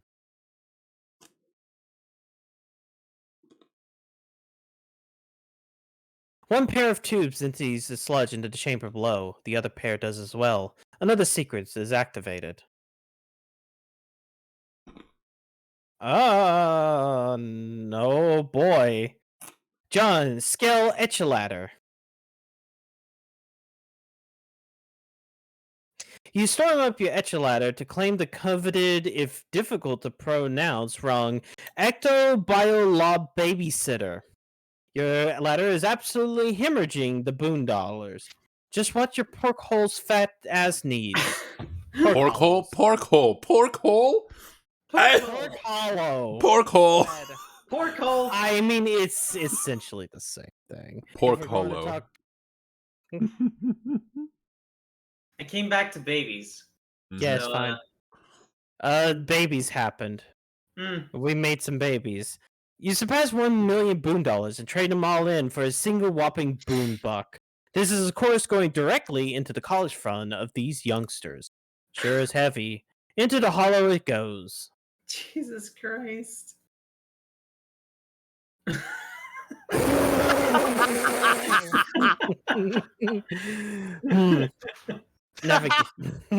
Navigating the veil nearby. An old man has much to do before he returns to Earth, dies, gets stuffed by his adoptive yet biological daughter/granddaughter, and is stuck in the front of a fireplace. Taking priority at the moment is shipping 2 passengers long overdue for a reunion. What? Hey, yo. He's got a silly little thing. He's got a silly little logo. When the moon meets your eye like a big pizza pie, that's amore. By the way, great fetch modus. I love it. Wallet. Yeah, well, this works.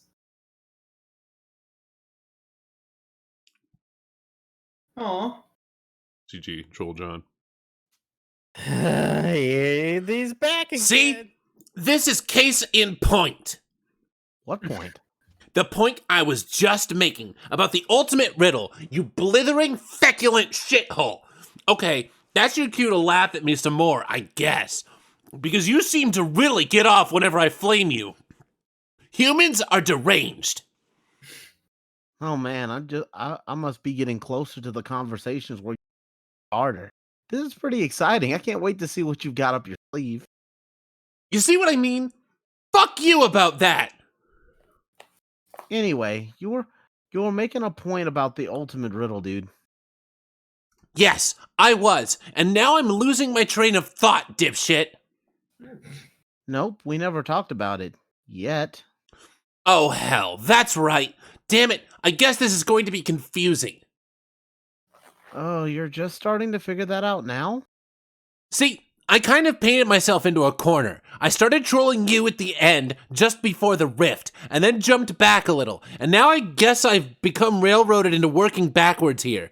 Unless I want to do the sort of dumb schizophrenic hopping around like the others. Oh my god, I know, you've already told me like... I have? Wow, I can't wait for all these amazing conversations to take place. It's gonna be like that human vacation with the giant red chimney asshole up in here. You know, the one where a bunch of moaning nook suckers sing at a little pine tree, I think. Man, I've got to say, I'm a little disappointed by this masterful troll. I was bragging? Why would I bother with that sort of pedantic human horse shit? Maybe you should consider that I was bragging to get your hopes up in the future, only to let you down, and thus troll you masterfully in that respect. Maybe, but that would be pretty weak too. Your brittle, human, calcium-based skull is what is weak, and if you and I were in the proximity of a blunt instrument, I wouldn't have much trouble proving it. Whatever. So what was the case in point you were making anyway? I was scrolling back and noticed you were in the Veil. Whoa, I am? Yeah, dum-dum. You're tumbling around on a big goddamn meteor, and you just created younger versions of yourselves and your guardians, probably been mucking around with that thing like a doofus. Wait, these are baby versions of us? So clueless! What did you think you were doing there anyway? Well, I saw footage of my Nana and some other people I'm pretty sure were like Jade's grandpa and Rose's mom and stuff. And then there were these little guys scurrying around. So they're like cloned copies of us? No, they are literally you and your guardians. Paradox clones. Huh? What do you mean they're literally us? Did they go back in time? Yeah, obviously. Great guess, brain hero. But technically, they aren't even sent back in time because with respect to the medium, your universe's timeline is meaningless. Seriously, why would it give a crap about Earth's past or future or whatever? From its perspective, it's just a bunch of points to choose from. Just like your chronology is from our perspective. But I guess that's a bunch of semantics. With respect to your personal chronology, yeah, they go back in time. A paradox clone is by definition a correctly cloned duplicate that will inevitably go back in time and become the original target that was cloned. If it's a malformed clone, it's just a meaningless mutant that has no bearing on the stable loop continuum. I don't see any tentacles or extra eyeballs or warped bone bulges, so those gross little things there are all you guys, waiting to go to Earth and grow up and become the insipid bunch of grub-fisted douchebags you all are now. And this was the point I was trying to make about the ultimate riddle. What is the ultimate riddle anyway? Maybe I can guess. I'm good at riddles. Think again, ignoramus. It's not even that great, or even much of a riddle at all. In the course of your adventure, you would have encountered all these fragments of, like, weird poems and shit. You find them along your quests with clues and stuff buried in them to help you solve puzzles and move huge stone columns and make staircases appear and lots of nonsense like that. It's just all masked in this flowery sort of frothy poetic jackassery that nobody really cares about. And I sure as hell don't care about spoiling it for you. But what all these lofty symbolic allusions boil down to is some grander statement about what you see happening here. That you were always the key to seeding your own existence through this game. And any hope that it could have played out differently or that you could have been avoided or you could have avoided this whole mess was always just a ruse. A distraction, perhaps? What? Distraction. Sorry. A distraction, perhaps? What? Never mind. Because if it didn't go down this way, then how are you even born? Get it? which is especially pathetic since Paradox Space apparently went to all this trouble to make you just to have you fail and die.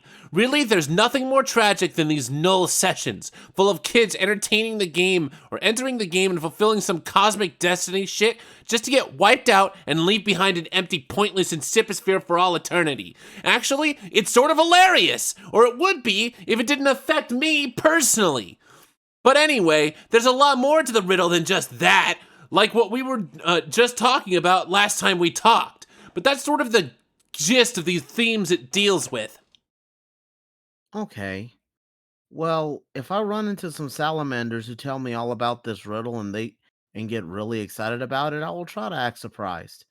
So this is the same kind of thing you went through with like your own paradox clones and creating your own parents and stuff? Yeah. How did that even work with 12 of you? It was really fucking complicated, and I'm not going to get into it. Our family structures are already way more complicated than yours without even getting spooky time slime involved. Excuse me. Basically, we have nothing in common whatsoever, except maybe this. I was the guy in your position to make all these clones, and frankly, it all kind of freaked me the hell out. Huh. Yeah, I guess now that you mention it, I'm finding it all strange. Oh, only just now? Fuck, you're fast. I hope you got the mad boon bucks to pay off those speeding tickets. No, I mean the ghost stuff and the paradoxes are all one thing, of course. It's something else. It's just this is really weird. What's so weird about it? Well, normally humans hatch from like these slimy pods and we wriggle out as little pink larvae. Oh, really? Huh. Maybe we have more in common than I thought. Maybe those really are mutant clones and they aren't going back to seed your planet? Sure? Hell, I'm confused now. Not that I give a shit about you and your pointless, awful lives. Hey, I have an idea. Why don't you go back to me in a few why don't you get back to me in a few minutes? Like like a few minutes of my time, not yours. All of all of these little pink monkeys are getting in the way are getting way out of line and I have to tend to them. If you could message me in a couple minutes, we can continue conversing in a sane, linear fashion for a change. Okay? And then after that, you can keep going backwards and then make fun of me riding my little red rocket. You can tell me I look like a silly little paradox clone fresh out of my slime tube, and this is all a big nursery time recess jamboree. Burn me good. Okay, that is pretty good. But I can't use it because you said it. And then later, i.e. right now, you would get the satisfaction of knowing you were the one to come up with that burn. See? You're dealing with a pro. You can't out-troll me, so just forget about it and stop trying. That cat's such a dumbass. I love them. Silly little himbo man. John, tend to little pink monkeys. Oh yeah, that's right. They're scrambling all over the place, and they appear to be preoccupied Nick. by some sort of some of the objects littered around the lab. At least it is keeping them busy. Oh, damn. Oh. Oh,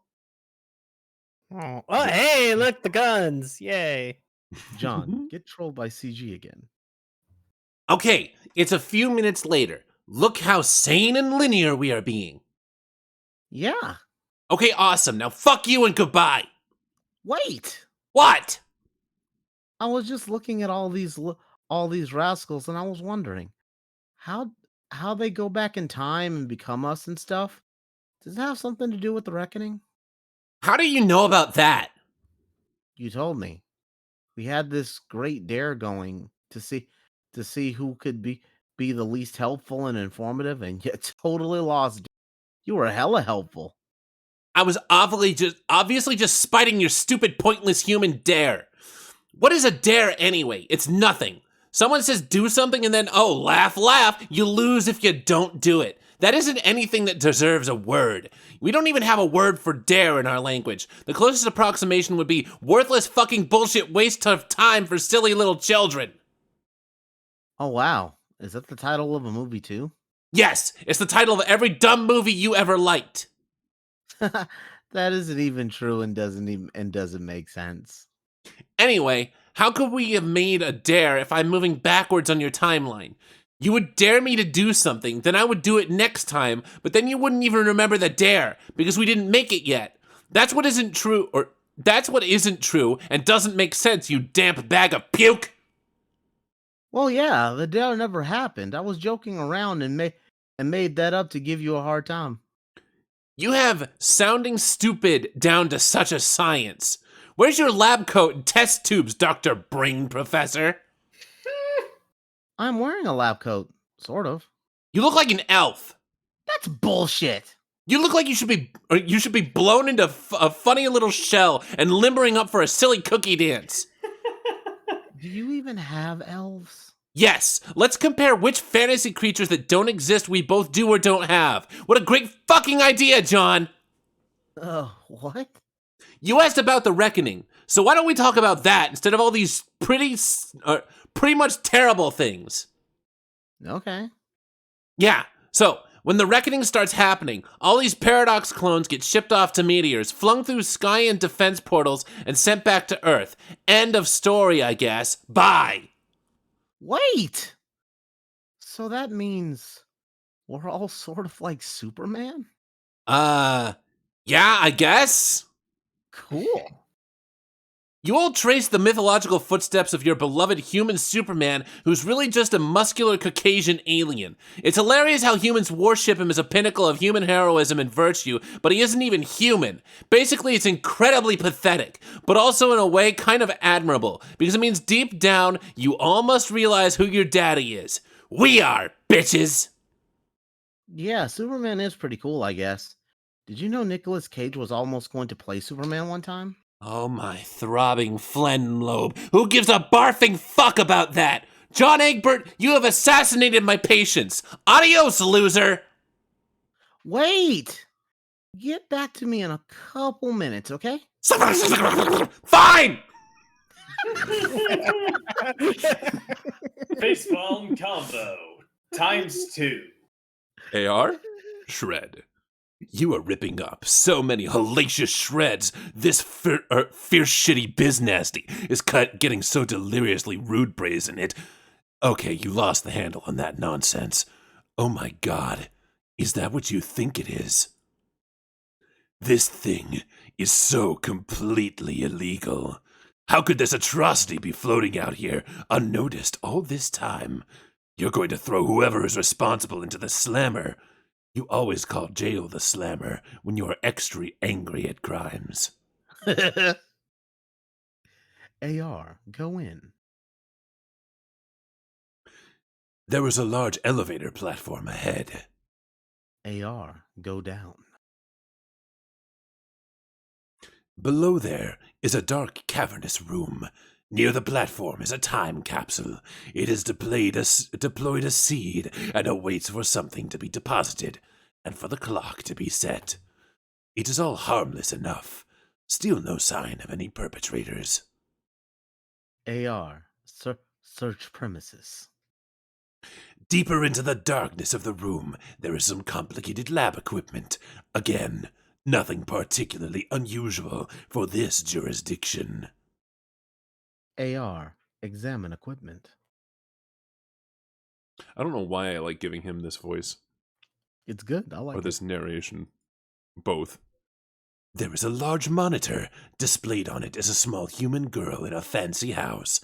The date is April 21st, 1910. 8 days prior, the orphan girl was taken in by an aristocratic young Southern colonel and legendary humorist. He recovered the young lady from a crater where a bakery once stood, operated by the man's wife, a notable baked goods baroness. Gasp! There was an explosion in the colonel's backyard. Land sakes alive, we're cooking with petrol now. I don't know why you're giving him AR's voice. It is clearly just some. I mean, stubborn AR is fucking- watching I mean, this, so... we're observing this through AR, so yeah. True. The Colonel and his grand new daughter investigate. The impact site is where a doghouse stood moments ago. It was the magnificent abode of the man's beloved pet, Hallie. He takes a belt from the old julep flask. He'd sooner perish himself than lose that dear animal. People would think reports of the man's death were greatly exaggerated, but they weren't. This is exactly why babies should not be allowed to dual-wield flintlock pistols. An old colonel lost, but a new brother gained. Aha! There's Hallie. The youngsters adore their new guardian. Good dog, best friend. This young boy has difficulty pronouncing the name, though. Sounds more like Harley when he says it. AR, fast forward. 13 years later, the boy develops a taste for adventure. He and his guardian bid farewell. His sister is sad. She will be left all alone with the wicked pastry baroness. She can handle it, he tells her. He believes in her. This all seems pointless to you, and immaterial to the crime that has been committed, though you do find it odd that the purifier target has been fixed over that especially stupid-looking animal. You hear the elevator platform. Someone is coming. It is a high-ranking agent from your kingdom. Could he be the man behind this crime? Could his intent be mutinous? You know the agent to be far too dangerous to take into custody. You hide behind some equipment and observe. He appears to be holding some notebooks. Also, it appears to be a pair of juice-stained envelopes. Only one of the books is useful to him. The envelopes are useless, and he couldn't make it through more than a paragraph of the other book. Some weird thing about wizards. He discards them.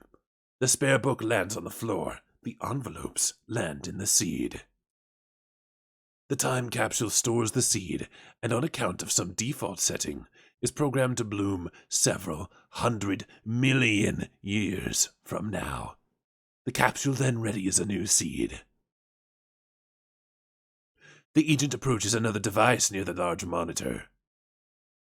John, get trolled by CG in a sane and linear manner. Okay, I got back to you. Are you happy? Sure, I guess. You don't even know it yet, but you are about to start passing out bunnies like they're cheap cigars. It's going to be an embarrassing display. What are you talking about? Yeah, exactly, numbskull.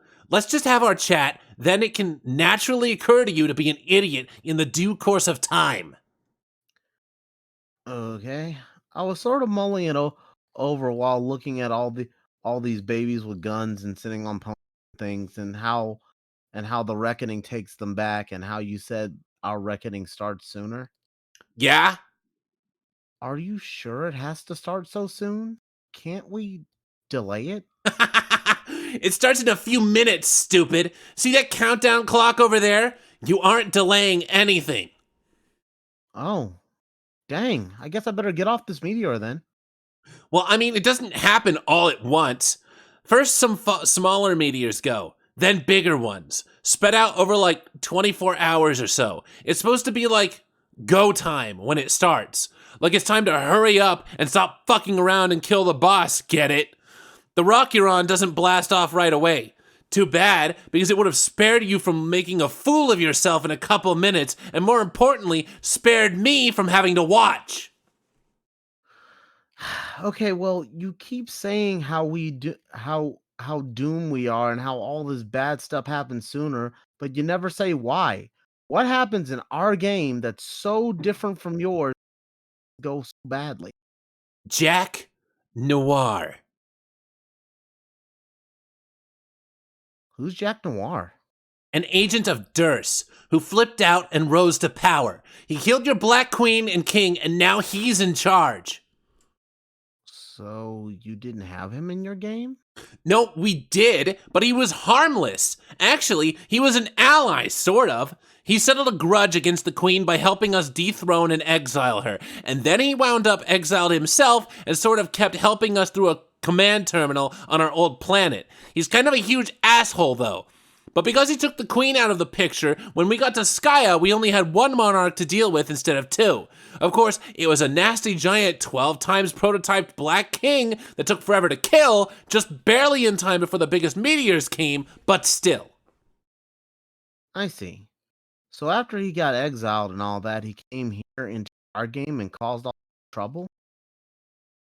No, God, Egbert, you are thicker than that hideous joke book you waddle around with. Try to think more abstractly. Think about video games. What's an Earth game you like to play? Name one. Crash Bandicoot? Okay, I don't know what that is, but I have a feeling it's a really lame example, but that's fine, it's not the point. So let's say you play your Bandicoot and I play my Bandicoot. They are essentially the same Bandicoot, same appearance and design and behaviors, but they are still completely separate Bandicoots on separate screens. So we both have our own ass Bandicoots to ourselves, the same but different. Our Jacks are the same but different too. Same guy, different circumstances and outcomes. Our Jack trumped the queen but got no further. Your Jack got the best of both of them and is now something higher than a queen or a king. Like an ace? Sure, okay. Okay, I think I get it. But how did he do that? What was different about what we did versus what you did? Frankly, I have no idea what the original thing that tipped the scale was. It is under investigation, but it doesn't really matter. The worst is yet to come for you. Oh no. What is the worst thing? Already told you. Damn it. Oh hey, sorry, hold on. This little lady is bugging. Yeah, you might as well get it over with and give her the lousy rabbit already. Oh! Oh man, I just had the best idea. This is so perfect. A blonde mother and daughter together? This is totally perfect. Oh no. Perfect for what? Flexing your formidable mental handicap like a fucking heavyweight for the next several minutes? Oh wait, let me check. The answer is yes. It's like that scene in Con Air. I'll give her the bunny just like I'm Nick Cage fresh out of the slammer. Fuck! I wish I had a filthy white beater on. Oh well. Just This webcomic got me to watch Con Air. Not gonna lie. It's just done its purpose. Xavier, do you want to read this? John, reunite with your loving wife and daughter. How do Uh-oh. I live Uh-oh. Wait. without you? I wanna know. Just click the fucking upper left. Yeah, there you go.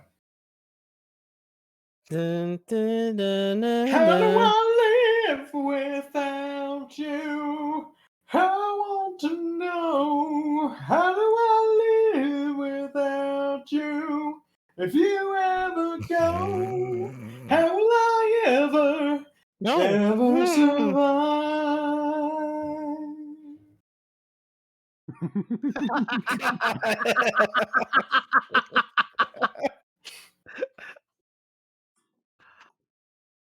Gorkat just looks so defeated. I love it. It's so interested. Oh. Oh, you get this one.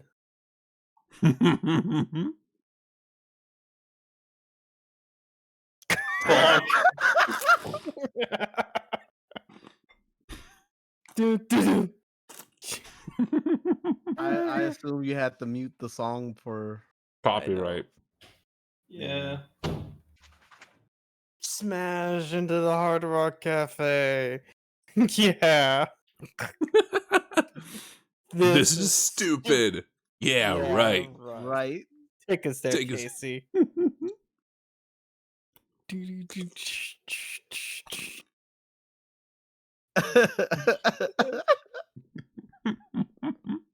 God damn.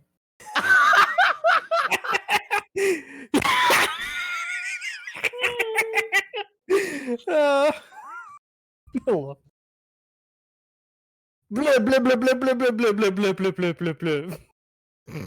Here comes the guitar guitars. solo.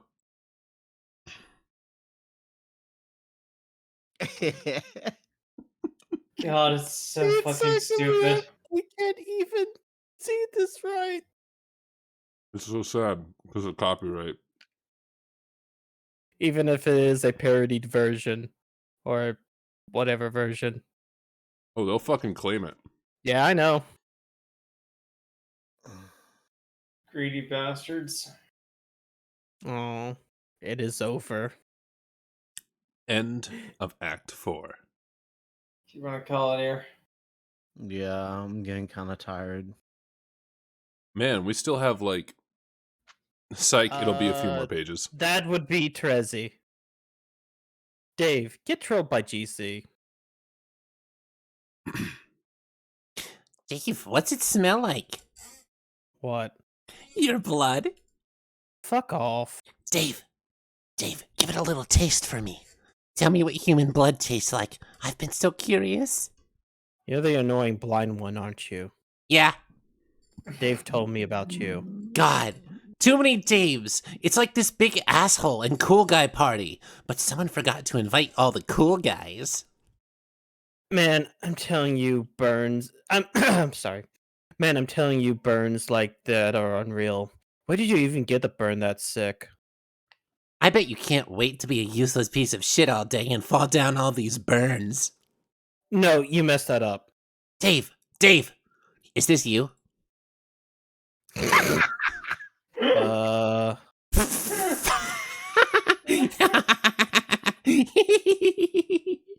Did you try to draw shades on his face and miss?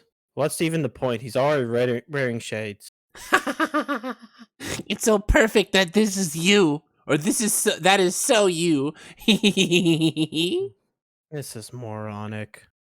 Dave, tell me what your blood smells like, or I'll make another one. And I know these hurt your feelings. I don't know what it smells like or tastes like, but I sure as hell know what it looks like. Like a fucking symphony on my retinas. Shit is beautiful like a little vermilion picnic on my hands. Every day I open my eyes, I find poetry, and even in the simplest of things. Just one of these little joys in life you take for granted, you know. This miraculous gift of vision. Dave, check it out. I figured it out. This has got to be you. Yo, Kid Chameleon! Jesus. Ah! I could give myself a hernia trying to be as big of a douche as that guy. I could try, but wind up like a motorcycle stunt gone horribly wrong. My broken body would flop and tumble around like a rag doll. Oh God, I can't breathe. And yet, as much as that guy is the tooliest dude I could ever hope to meet, he and I will still get along famously, because we both can see. Damn. Just him and me having a sea party, like a couple of eagle-eyed bros peeping shit until the wee hours. Dave, can I come to your sea party?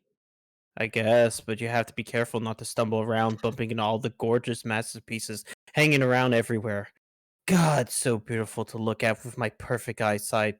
Can I lick the paintings? Yeah, that's fine. God. Jade, get trolled by AT. Who wants to... Jade, There you Jade, hi. Is your robot nearby? No. go. Do you want to? I can. Do it. Where you can type because you are asleep. Oh, yes, it appears so. Okay, in that case, are you having a pleasant... You cut off What's at even pleasant. going on? You've been cutting off like a lot. Yeah, a little Have bit. I? Yeah, Yeah, like, I'm constantly. I mostly just kind of brush it over because I think everyone can like hear it and be like, okay, yeah, well, I think, Okay, I'll. Can you guys hear me now? yeah, we can. It's just like you occasionally will cut off at like the end of sentences. Mm-hmm. In that case, are you having a pleasant nap? I guess. I've been pretty busy here. I've had to stay asleep for a long time because John is supposed to wake up soon. But he just won't wake up. I'm pretty sure I'm supposed to be the one to wake him, but I don't know what to do. Huh? Oh, sorry. I was looking to see if I could see him be awake in the future, but I can't see in his dreams or anything. Oh, well, thanks for trying anyway. But you will wake up soon, it looks like, so maybe this means you have success. I hope so. What am I doing when I wake up? Oh, goodness, there's so much going on, and there's a lot of trouble that you're in. Oh no. But what it comes down to is that you don't have much time anyway. This is your last day before you make the rift. And then I can't see what happens after that anymore, which is okay with me. To be honest, seeing your whole big confusing future and past is kind of overwhelming. Yes, I know what you mean. It's so complicated, and I don't even know what I should be accomplishing. I think using these gadgets and things and my timeline advantages to play pranks on you. That sounds like it would be fun. But you guys never even played pranks on me. You were always just kind of mean. Sorry. I think the idiotic thing about trolling is if you don't use it to troll people, I think you're just likely to get trolled yourself, maybe even more badly, which I think is what is going on here just between you and me. Well, I know I haven't trolled you guys. Or not yet. No, but you sort of are. And my friend is going to you. He left you a message a long time ago to talk to him when your robot blows up. Oh yeah, I totally forgot about that. Does it actually blow up, or was that another trick? I don't know. I can't see it blow up in your future, not on screen. I mean, there's a lot of explosions all the time anyway. Too many explosions. Maybe you could ask me in the future. Okay, I'll All right, ask. yeah, I gotta not talk anymore. Oh, fuck. Apologies. Well, I'll take that over, but Okay. we'll Where finish. was I? Go ahead. I think okay, I will ask. Okay, you said. Okay. Okay. Okay, I'll ask. Okay, you said yes, it did blow up, and you talked to him, and then you said he was actually a pretty nice guy, which I thought was weird. Is he not a nice guy? Not really. Well, maybe he's just been through some tough times. Maybe we should give him the benefit of the doubt. For whatever it's worth, I think you're a pretty nice guy too. Oh, okay, thank you. Also, you seem to be the only one who ever thinks to talk to me while I'm asleep. Why is that? Oh, I guess that it makes sense because you have a robot to let you say things that happen on Prospit. And I'm curious because the only time I've ever had fun playing this game was when I was asleep, but now all of our dream selves are dead. Oh no! Dream selves can die? Yeah. I never knew that. Or even thought about it. Guess it makes sense though. Yeah. So enjoy your nap while it lasts. Bye.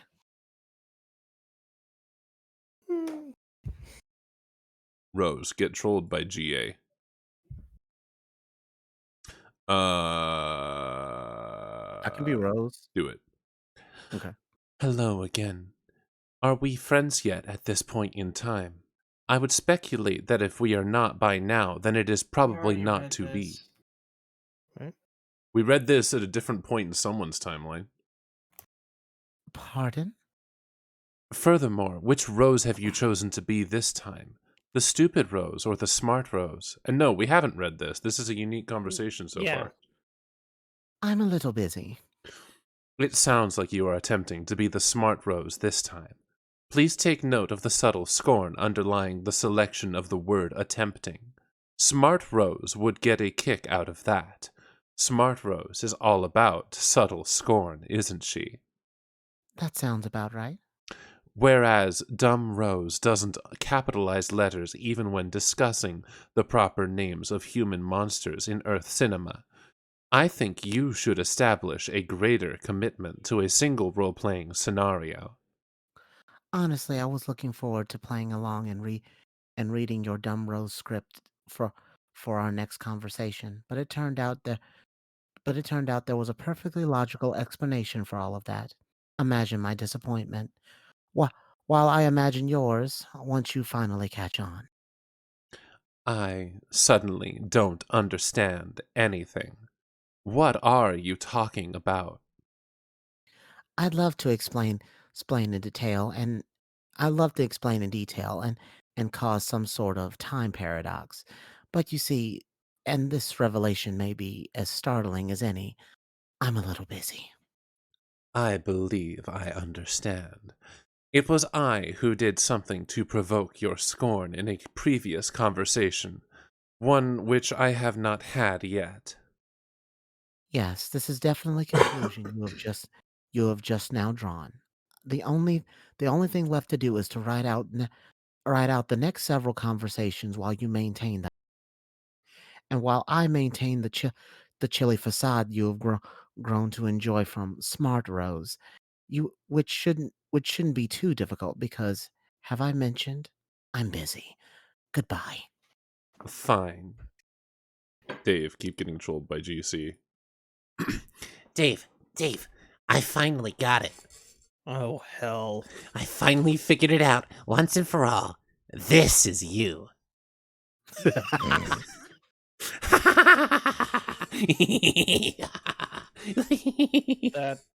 Okay, that's pretty amazing. Oh god, it is so perfect. Just a cool dude and his bro right there, adventuring through time and playing pinball in bro heaven together. Tell me that isn't so fucking perfect. Hey, speaking of which, where is my bro anyway? Haven't seen him at all since I got here. Day Sprite doesn't know. You can see everything that goes on, right? Or smell it, like, whatever. How does that even work? How do you use a computer and know what's going on if it doesn't make sense? My face doesn't make sense. Dave, your face doesn't make... Damn it. But actually, your face does make sense to my nose and my tongue. Ew. I'm sorry, Dave, that you will never experience the sensory bouquet that I enjoy every day, that I ensconce myself in like a warm and comfy bathrobe made of flavor and melody. Oh, okay. So the dumbest and most far-fetched explanation imaginable. Okay, got it. Anyway, I don't know where your bro is. As far as I can tell, you never see him again between now and the rift. Too bad he won't be around to bail you out again like he did when you entered. Man, don't remind me about that. So embarrassing. It's okay. I won't tell John about it. I know that's what you're worried about. Okay, cool. But look, you don't need to be upset about not having your bro to lean on anymore. Who's upset? About time the dude gave me a little space. Blah. Okay, whatever you say, but that's not the point. The point is, I will help you instead, Dave. Is that cool? Guess. I know everything that's going to happen to you. I can tell you before it happens, so you can be ready, and not have to go back in time and get killed all the time, and stand on a toilet looking at your own blood for 10 minutes. Alright, so what's next? First, you go through the gate. And when you go through, you will go to another place in your wild cherry lava land, and you will quickly meet some friendly crocodiles. They will try to eat you, but it is just their way of being friendly. You shouldn't be scared. Why would it be scared? Dave, please. You are crying like a little boy. It is happening right here in front of my nose. Your tears taste delicious. Kind of like something you wouldn't know about. A troll delicacy called cotton candy. We have cotton candy, dump ass. Oh! Descend.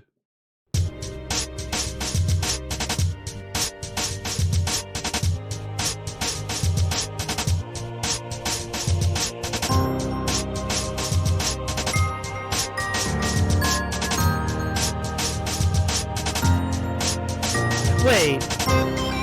Okay.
that is the end of Act 4. Good shit. See, it's a good thing good thing that other one was a psych out and we pushed to this one, because that's an excellent place to leave off on. Because now when everyone gets back together, we can play that animation, which acts as a pretty decent summary of the stuff that they'll have missed. But also, gosh, we should probably try and get people to actually watch the thing. The VODs. Watch VODs. But we're just gonna we're gonna close this, because that is everything for the night. Alrighty. It is 9:58, so it's just about time to fully stop. I'll say right now, for anyone who does watch this VOD, if you are watching this VOD when it goes up, unless there's some horrific accident and too many people can't show up, we should be starting the stream soon after this VOD finishes. So please stop by the stream. It will be linked. We would love to have you in our chat. We would love to talk to you all. We would love to have fun and enjoy this experience with you. But for now, we've just got to, close this up, my dude. Bye-bye. I hope you enjoyed it. Bye, recording people. Anything you guys want to say to everyone? What do you mean, what chat, Freezy? What chat? You're in it. YouTube. Oh. Freezy. Oh yeah, I think we can just accept that Freezy is our own little Homestuck troll. Pretty no, he is well, yeah, no, he's the stupidest car cat, so that's fine. Damn. Oof. Damn. Ouch. But regardless of what little prods and insults we throw at Freezy, listen, every last one of you in the chat, we love you and we adore you. You come here to watch us read a silly little webcomic on the internet, and sometimes play video games during other streams that I do, and that Xavier does. So, thank you. From the bottom of every last one of our hearts, and I will speak for everyone here, so that nobody has a chance to be mean, thank you. We love you all. Mwah. And if Lulu doesn't mind, I would also like to give a little shout out to my YouTube channel. Please check my stuff out. I think you'll enjoy it. Oh yeah, I should probably start linking everybody's details in the video details. I keep not doing that. I should do that. Be rad and awesome. I'm gonna retroactively go back in time and tell myself to do that, so all of the videos in the past will now have all of those descriptions. Don't worry about it. Hey yo. All right. Well, now we're really getting into character, talking to our past self. No. It's okay. It already happened, so it's just a thing, So thank you all for being here. Let's find somebody to raid real quick. Let's see who's online. Who do we want to spread the love to? Maybe. Do you know anyone? Nobody online. Well, I have a solution. We can raid Denzel Jones. He's fighting one of the last monsters in the Monster Hunter World, Iceborne. You know what? That sounds like a great idea. Let's go ahead and throw a raid over to Denzel Jones. I know him. He's a good person. All right, guys. And he's usually not on at this point in time, so. I'll see you guys in the next video. Have a wonderful evening. Mwah. Bye-bye. And drop by the stream. It'll be going. Like now. Go. Go, go, go, go, go, go, go, go.